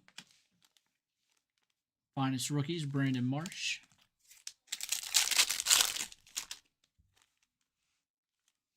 Got a green rookie, Jose Miranda, number to 99. Bobby Witt Jr., rookie.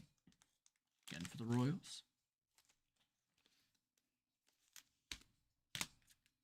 Miranda for the Twins.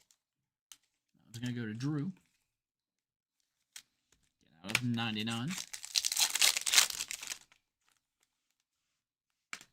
Cornerstone, Josh Hader. Saya Suzuki, rookie refractor. The Cubs. Go to Brant.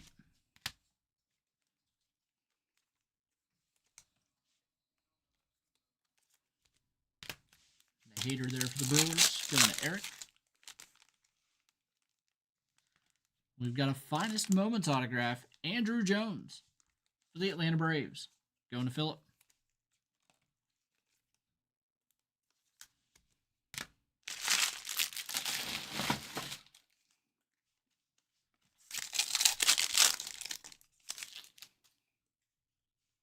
Emil Cruz, rookie. Francisco Lindor, blue, number to 150.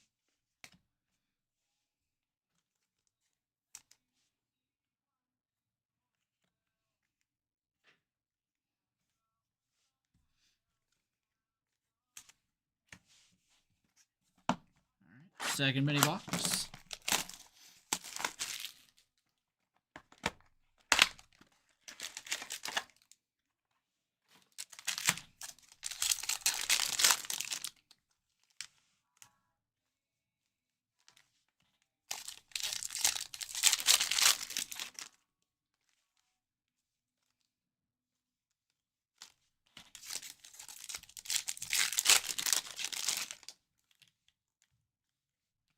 Miguel Cabrera, number to 250. For Detroit.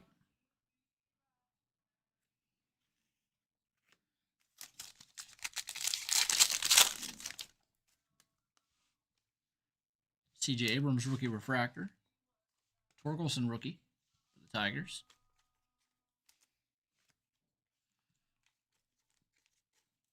Abrams, refractor, rookie, again for the Padres.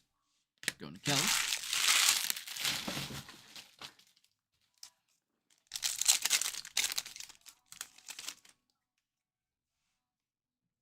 Autograph is rookie Colton Welker for the Rockies. Colorado, going to Miguel.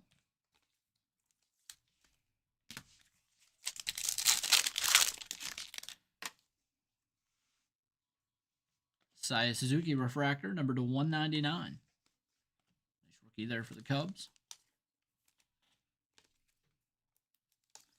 Going to Brant.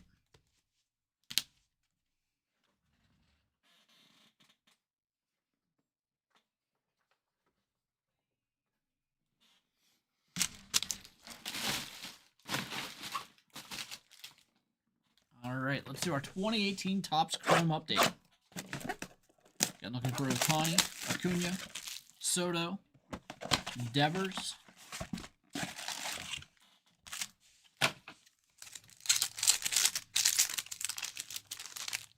first pack.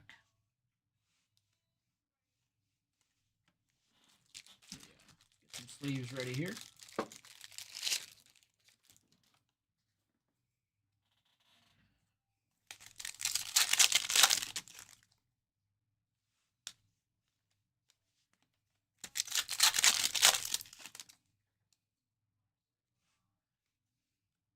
There's a Devers rookie for the Red Sox.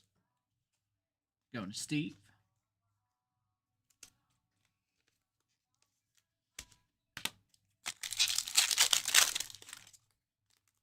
Ohtani rookie debut.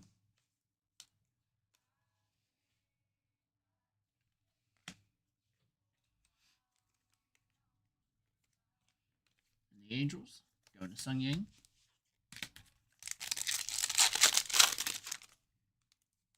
Ozzie Albies rookie, Scott Kingery rookie, Clint Frazier rookie, Gleyber Torres rookie for the Yankees,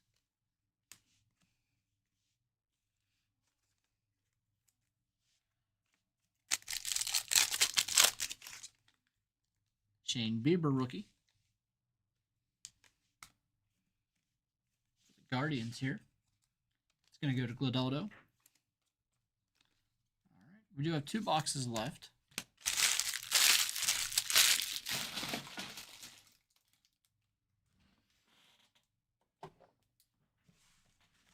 '24 Bowman Chrome.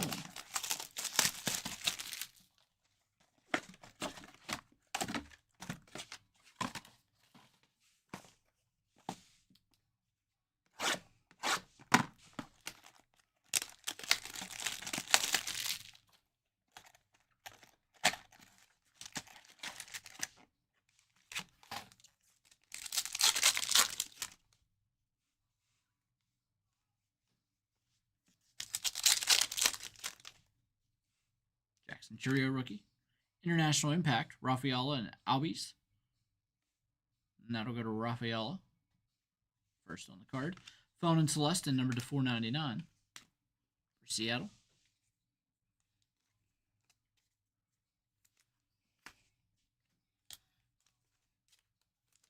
Churio rookie for the Brewers.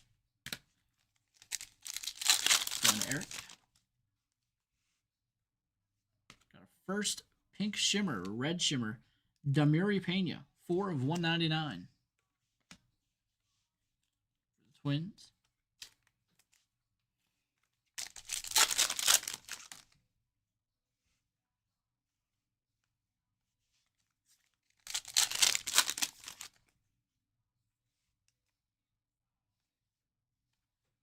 Jose Perdomo first for the Braves.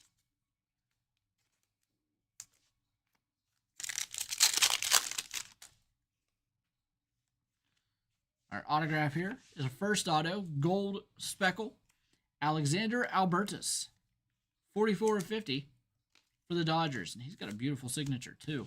They say there for the Dodgers, going to Sakun.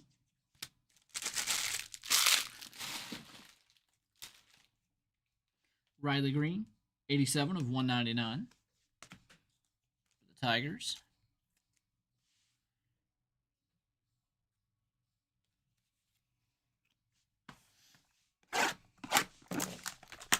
Second mini box here of 24 Bowman Chrome.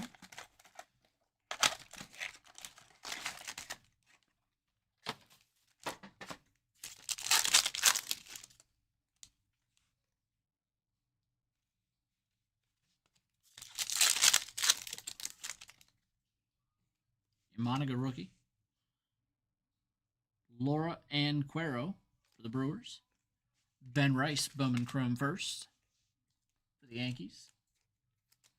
Going to Dave.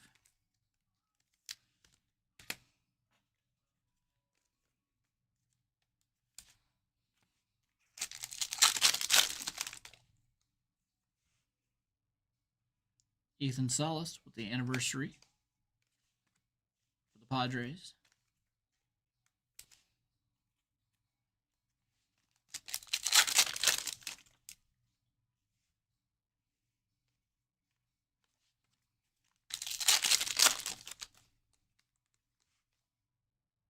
Churio and Salas for the Brewers.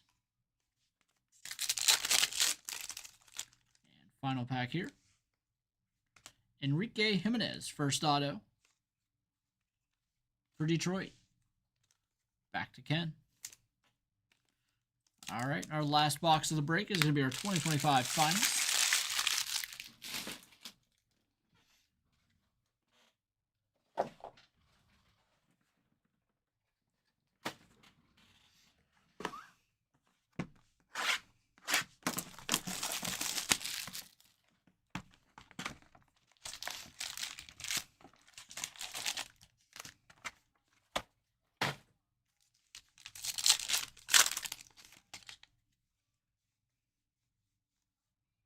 Rookie Sasaki.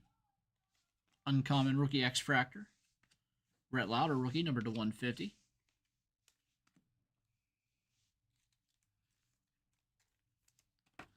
Cincinnati. Going to Jeff. Sasaki for the Dodgers. Going to Sakun.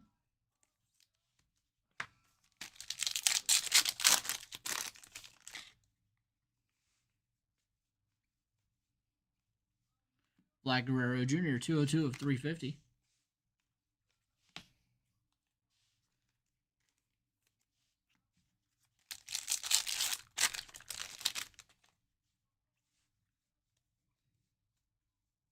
Matt Shaw, rookie X-Fractor. Drake Baldwin, rookie, number 10 of 99 for the Braves. Nice card there. Atlanta, going to Phillip.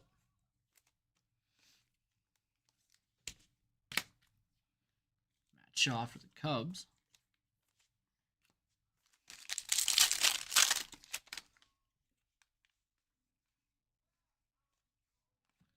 And our next autograph is Kiter Montero. Rookie autograph, 61 of 150. Again for the Tigers. And again, that goes to Ken.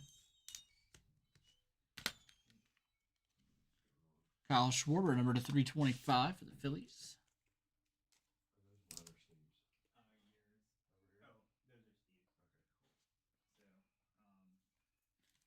Rookie Connor Norby, 7 of 99 for the Marlins.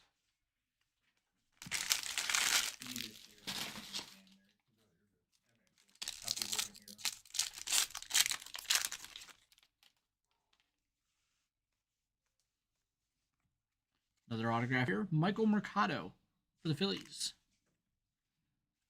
Got a Ben Rice rookie, 54 of 60. With a Pearl X-Fractor.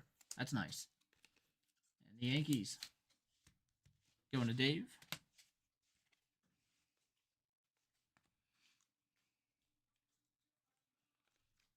Phillies to Neil.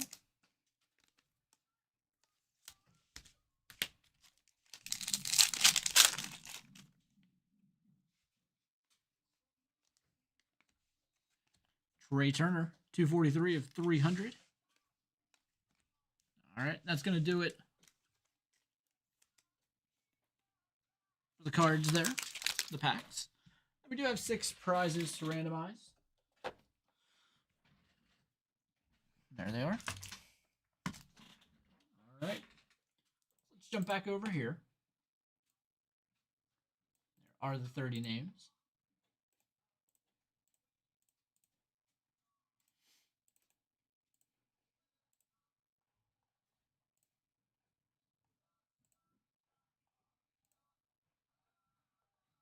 And 5. There are the top 6 names.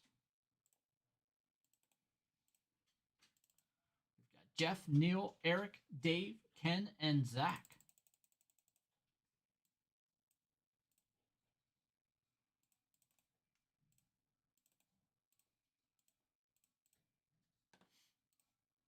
All right, and our 6 prizes.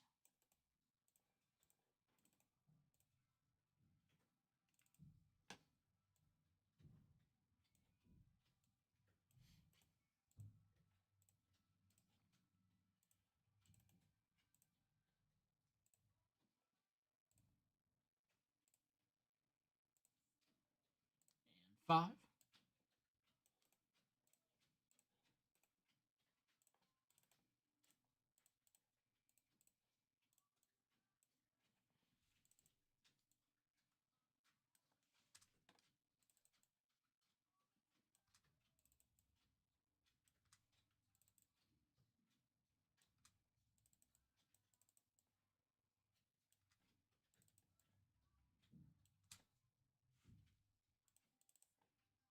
All right, our 6 prizes. We have Jeff with the Vlad Guerrero Jr., Neil the Mookie Betts, Eric Clayton Kershaw, Dave Shane Bieber, Ken Max Scherzer, and Zach with the 101 Blake Snell. All right, that'll do it. Thanks again, everybody. Get that one uploaded here. We do have Impeccable Baseball coming up next.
Almost.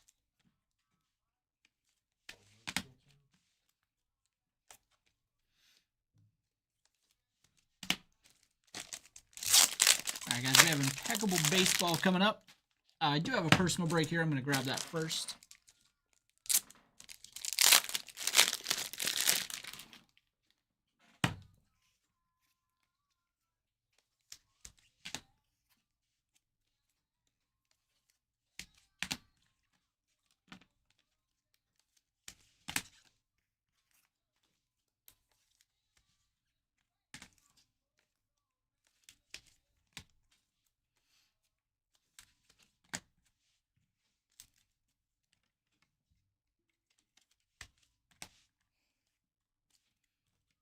Yeah, that episode was pretty funny. I don't think I've ever seen. I know I haven't seen Tony get mad like that before. What, at Paulie?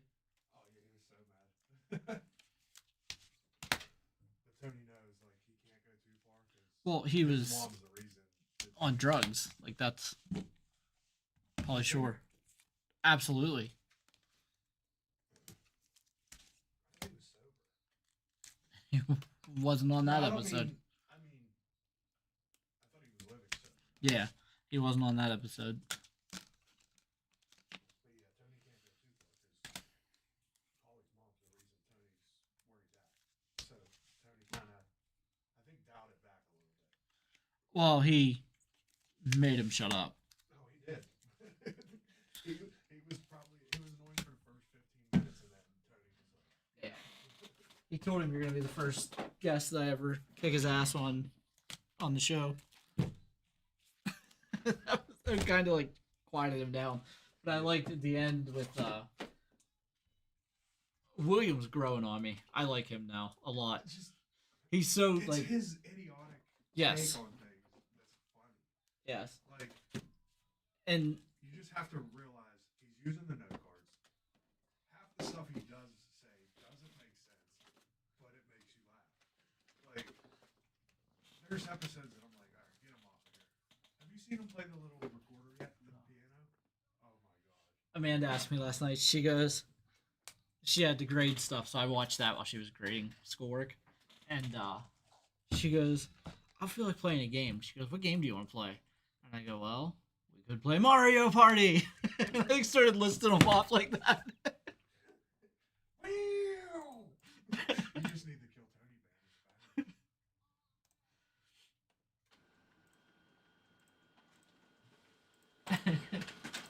I do like William, but there are episodes I'm like, get him out of here. Like,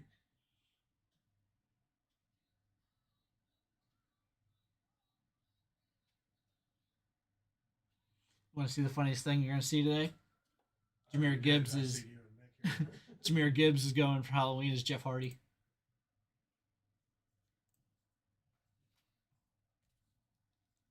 That's awesome. And he kills it. I seen you've seen Matilda, right? I remember you saying that your wife loves that movie. Yeah.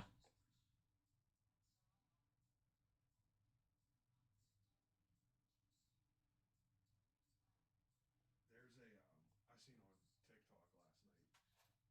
I don't know. I sleep too much. It could have been this morning, but I went back to sleep. I don't know. They dressed up as the kid eating cake and Miss Trunchbull. It was perfect. You ever seen that movie, Nick? No, I haven't. Oh, you're too young. He's probably too young for that one. That came out when I was a kid. So Mhm. it is probably you're probably too young. All right, guys. I have a personal break here for Christos. I'm gonna go grab that, and then I'll come back and we'll do that break and impeccable. Be right back. There was a costume based off that movie. Yes, yeah. Let me see. I'll see if I can get it. Here it is.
was gonna say that. I was like, there's nothing really there. Yeah, it's fine.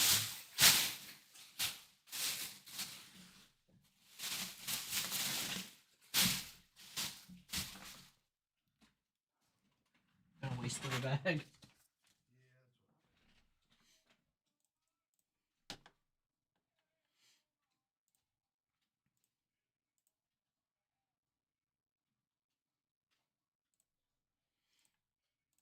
All right, our next break is for Christos. It's a 2025 Leaf. A Bronx Legacy box. Good luck.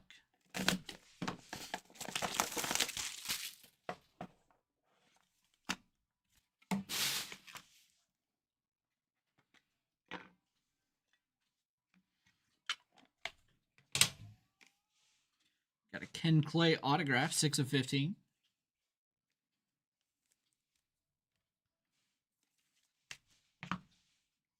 Numbered 4 of 4, triple relic, Whitey Ford.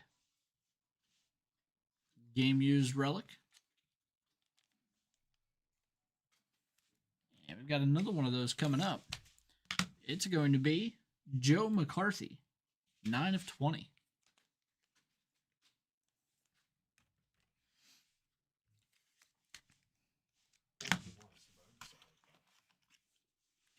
And we have a triple autograph. Don Mattingly, Bernie Williams, and Paul O'Neill. Numbered 2 of 3. All right. Thank you, Christos.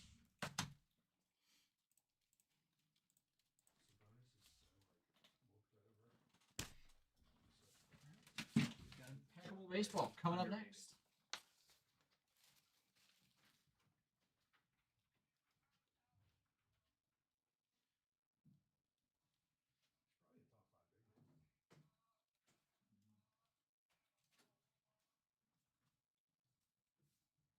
He's gonna win a few All-Star games now. Last night Sean said those base that we keep, we could just put them in a 3-row. Once we fill them up, just let them know up front, and they can take them to retail. I guess they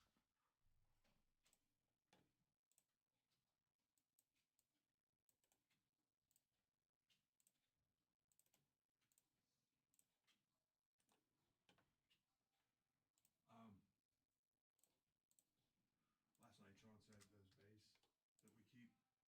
Sean's like, you been to the retail store lately? I was like, I haven't been there in forever. He goes, thanks for the support. I was like, I could get everything I need here. Why do I need to go there? He was joking, but yeah, we said we could fill up the 3-row, 4-row, 5-row, whatever it may be. They'll take them over there. I was like, can we put that as an option on the website? Because I think it's so much easier. He's like, it's frowned upon. I said, is it?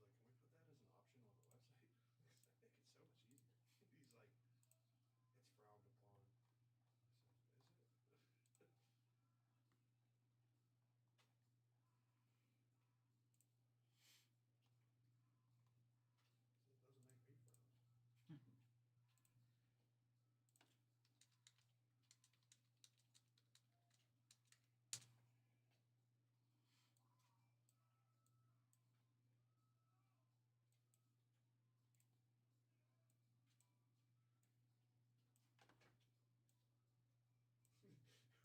Phoenix provocateur. You know how Tony's always like, oh, yep, that's going to demonetize us. He goes, she was saying all those words, and he goes, I'm pretty sure she's allowed to say that. We're not going to get in trouble. Yeah, but they did cut her microphone. They did? Mhm. When did they cut her microphone? In the spree of words? I didn't pay attention. Yes. He goes, I wasn't done.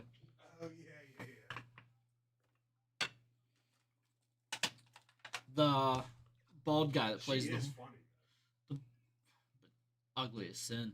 The bald guy that plays the horn in the back. Oh, He was talking on the microphone last night. You couldn't hear any of it.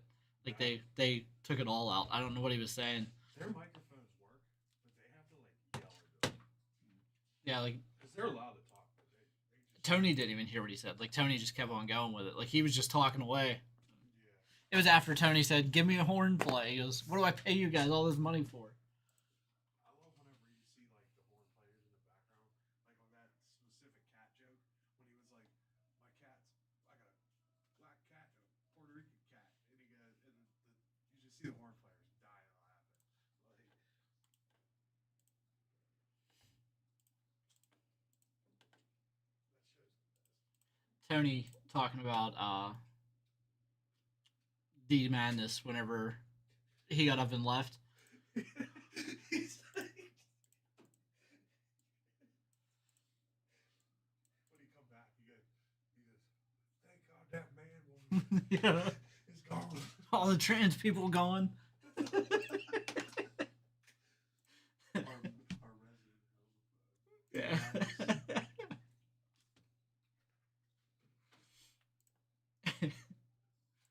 All right, guys. Our next break is a 2025 Panini Impeccable Baseball 3-box case random serial number break, number 11. Let's go ahead and jump over here. We'll randomize the spots 5 times, then the numbers 1 through 0 5 times. Pair those two lists up so that every spot gets a number in the break. Let's go over to random.org. There are the names.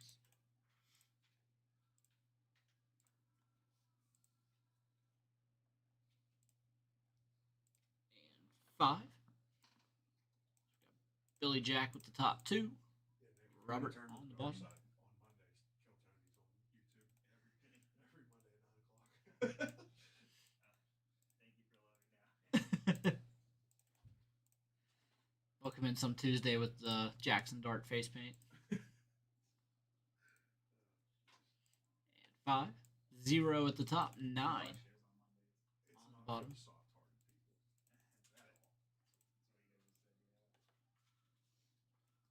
all. Alright. So we have Billy Jack with 0 and 2. Steven 1. Anthony 5. Kelly 4. Kanan 6. Kelly 8. Zeb 7. Joshua 3. And Robert with the number 9.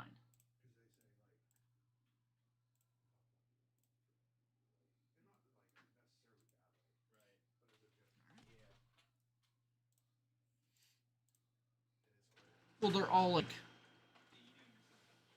all awesome roast comics too. So like,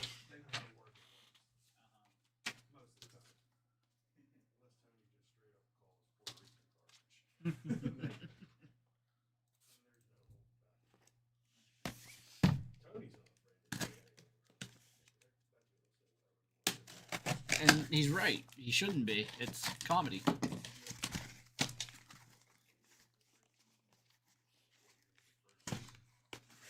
I think it was 2011, 2012.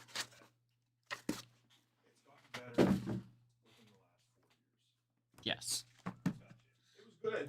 The early ones are hard to watch because the quality is so bad for the like the video and stuff and the audio. Yeah. Yeah, like somebody's flip phone was filming it.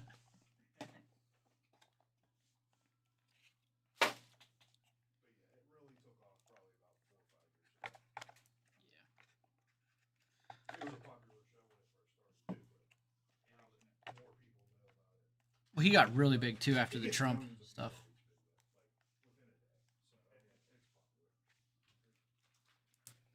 After the Trump rally, he like really took off again.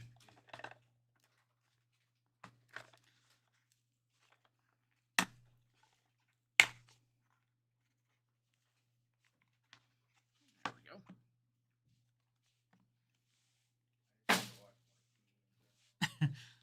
20 of 25, Aaron Judge. Nick's gonna be fat and stay at home and never leave his house within a month. He's gonna be awesome. Yeah. You guys are talking. Ethan Holiday, 48 of 60. Nick's gonna go home.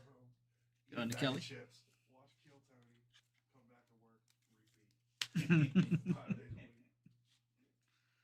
Joe DiMaggio, 78 of 99. Back to Kelly.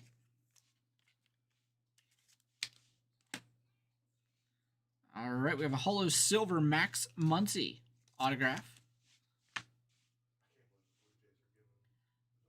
Impeccable Lumber signatures, numbered 1 of 99. Jacob Gonzalez.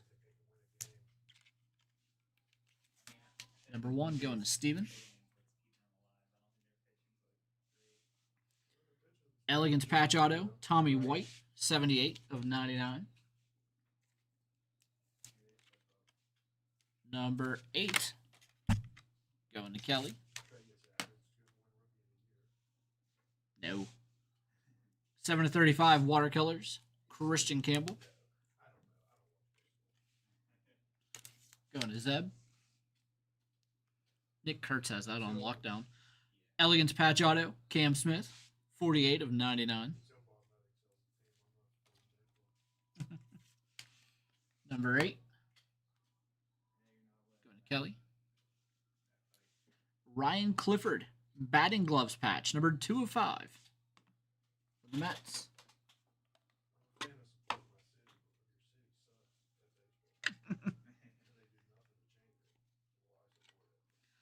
Number 2, going to Billy Jack.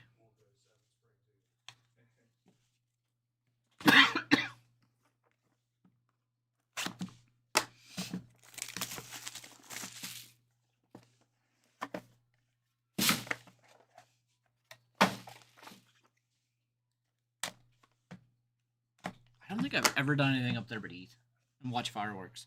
He did not. Jace Laviolette, 33 of 35. Going to Josh. Dick Allen, 59 of 60. Going to Robert.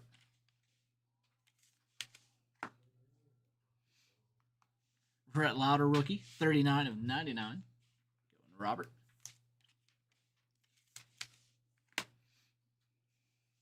Canvas Creations, Ryan Waldschmidt, 15 of 35. Number 5, going to Anthony. Elegance patch auto, Carson Benji, 79 of 99. Number 9, going to Robert. Elegance patch auto, 61 of 99. Braylon Payne. Going to Steven. Timeless Moments autograph, 7 of 10. Cliff Lee. 7, going to Zeb. Numbered 5 of 12. Impeccable Leaders, 336 batting average in 2012. Buster Posey autograph. 5 of 12. Going to Anthony. And we're going to get a silver bar right here. Frank Baker. 4 of 25. Well, I think Sunday is the day where we get an hour. Yeah. I get an extra hour on my day off. Well, no, I don't, because it's Saturday and it's Sunday. Yes. Sunday. So an extra hour at some point. I get to Frank come home from Baker. work Saturday night, play Going to Kelly. PlayStation, and then realize, wait, it's 1 o'clock again? Delete that crap.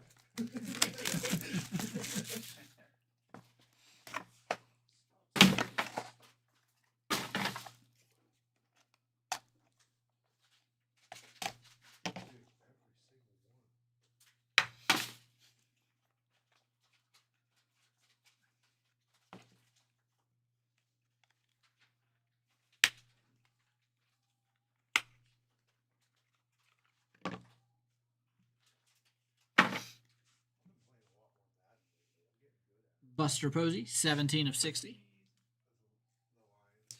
Going to Zeb. Number 3 of 10, Mariano Rivera. Going to Josh. Kalen Culpepper, 10 of 35. Going to Billy Jack.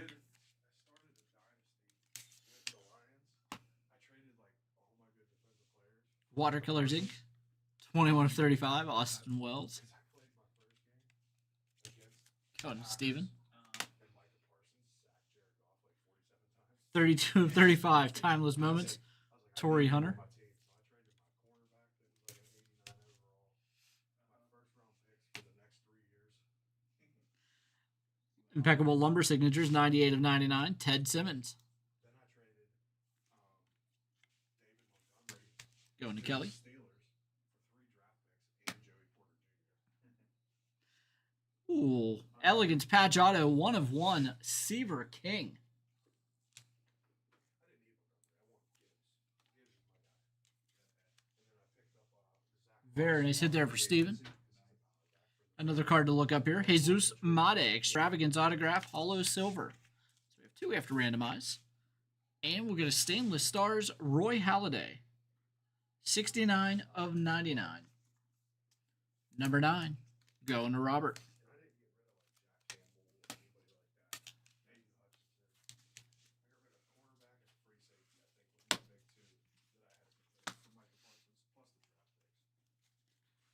I finished my first year and I went into the second year and I drafted Lenore Sellers for my quarterback. Killed it in preseason. First game of the regular season, I threw 4 picks and lost 10-3. I threw 4 picks against the Bears. I was losing 31-3, no, 28-3. I ended up winning because I was smart. I was like, I'm not playing defense anymore. I'm gonna play offense only. I suck. All right. Canvas Creations Hollow Silver.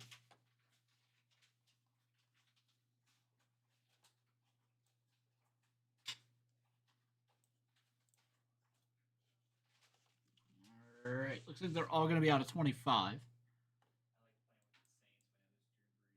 Muncie out of 25. And Jesus Mate is Extravagance autograph Hollow Silver. I played a game online the other day and I just can't do it because people they like to use the Also out of Raiders, 25. and they never do anything but run the ball with Lamar Jackson. Like that's not fun. Don't rush the passer. Make your whole defensive line spies. All it matters. They don't move. They don't pick up a first down on me whenever they play against me with the Ravens. No, I'm just saying it don't matter because I suck. Oh. I had one guy had like 12 I have turnovers. trouble tackling, and I don't know why. Like, I'm running at the guy and then I miss. All right, so this is going to be for the Max Muncie. Again, all 10 numbers are in play. This is number to 25.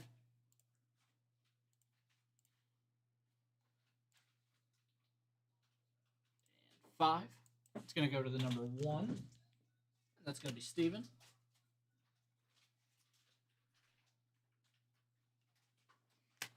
And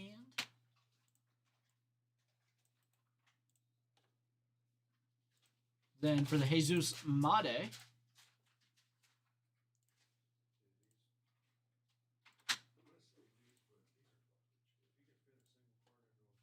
goes to the number 4. Going to Kelly.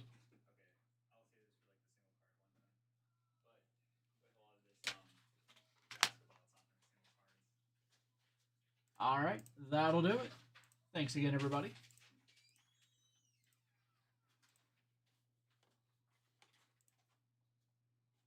All right, looks like I do have a personal break here.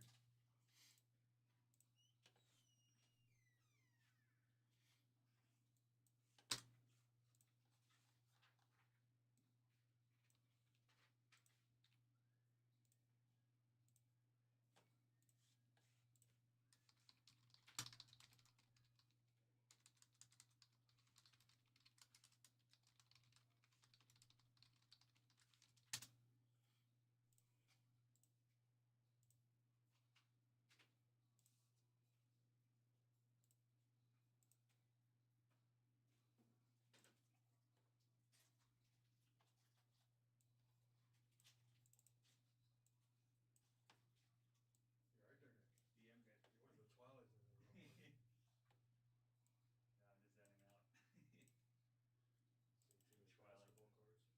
Too much basketball cards. I got knocked out. Basketball cards would circle all our heads. You ever do that where you sort so much of the same set that like you're trying to sleep and like you see the cards? That's because you don't have to do like 8 cases of Top Series 1 whenever it comes out. I take those. Yeah. It's because you're a real one. Hey, Steve, you want to go ahead and bring us 10 cases of those over the first 2 days? Told you I quit on baseball, dude. Should I stay or should I go? I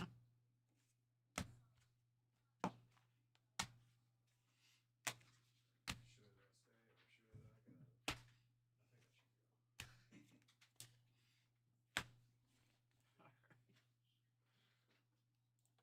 I do have a personal break. I'm going to print that out, go grab it, and should be done with it after that.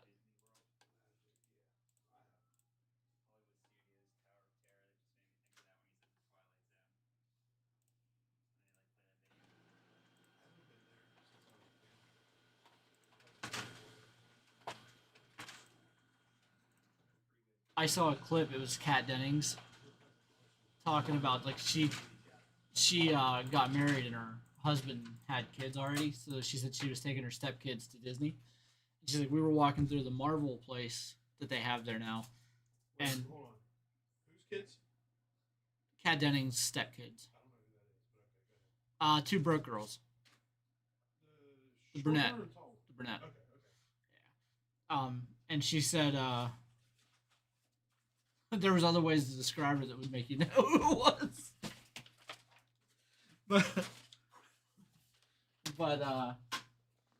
she said I like her though. She's fun. mm-hmm. She said she was walking through and everybody was like saying hi to her and stuff and being so nice. She said she was saying hi back. She's like, these people are so friendly here. And then she said her husband was like, it's because they think you're a character. Because she's actually in the Marvel movies. And she said, I wasn't even thinking about it. She goes, but I was wearing like a flannel shirt and a beanie like I do in the movie. And she's like, everybody was waving because they thought I was one of the characters.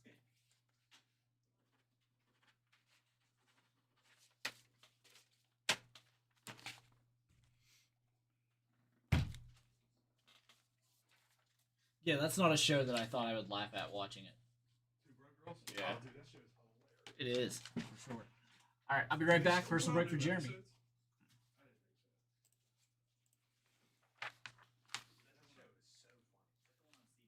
Yes. No, she's not in that. Stifler's mom. Yeah, I was gonna say she's from American Pie. I can't think of her name. Fran Drescher, the skinny brunette from The nanny. the nanny.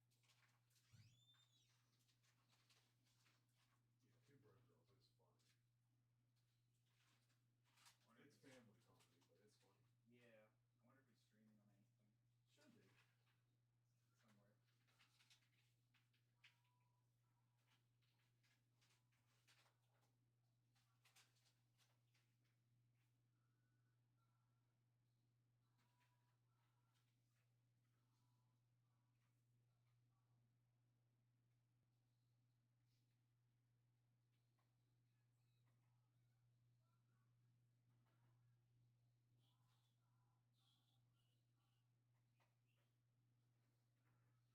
When Williams telling Tony about the green room, and he said the evil clown took Pauly Shore's dog out. And Pauly Shore goes, just don't give it to Hans Kim. I don't know if he was serious or not. Like, yeah, I don't know if he was serious about him just taking the dog out of the room. Steve, are you live? Yeah. What's up? I'll come back in like 10 minutes or so. All right, our next break is for Jeremy. It's a 2025 Leaf of Bronx Legacy Baseball Hobby Box. Good luck, Jeremy.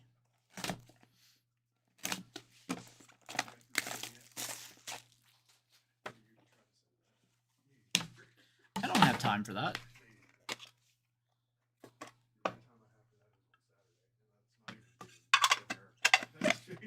Look at that. Like, when do I have time to do anything extra? We have Roger Clemens, 42 of 50. Triple Relic, Gotham Greats. The Bronx Book of Relics, Oh, this one's already better than the first one. Jeter, Rivera, Bernie Williams, Jim Leyritz, Paul O'Neill, Andy Pettit, Wade Boggs, Tim Raines, David Wells, Jim Torrey. Why did I say Jim? Joe Torre, Joe Girardi, and Chuck Knobloch. And that's numbered 1 of 12. Yeah, like I don't even know where I got that name from.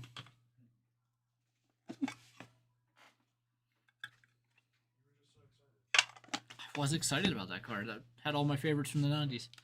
Numbered 11 of 25. Pinstripe signature, Wade Boggs.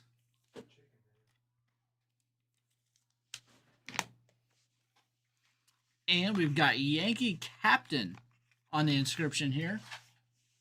That might be a little bit misleading. It is Craig Nettles. Yankee Doodles, numbered 1 of 2. I feel like after Jeter, anybody that was called the captain before that should have to get rid of that nickname. All right, thank you, Jeremy. All right, and that is going to do it for me today, guys. Our hit of the day is the Babe Ruth triple game used relic. I loved Chuck Knobloch.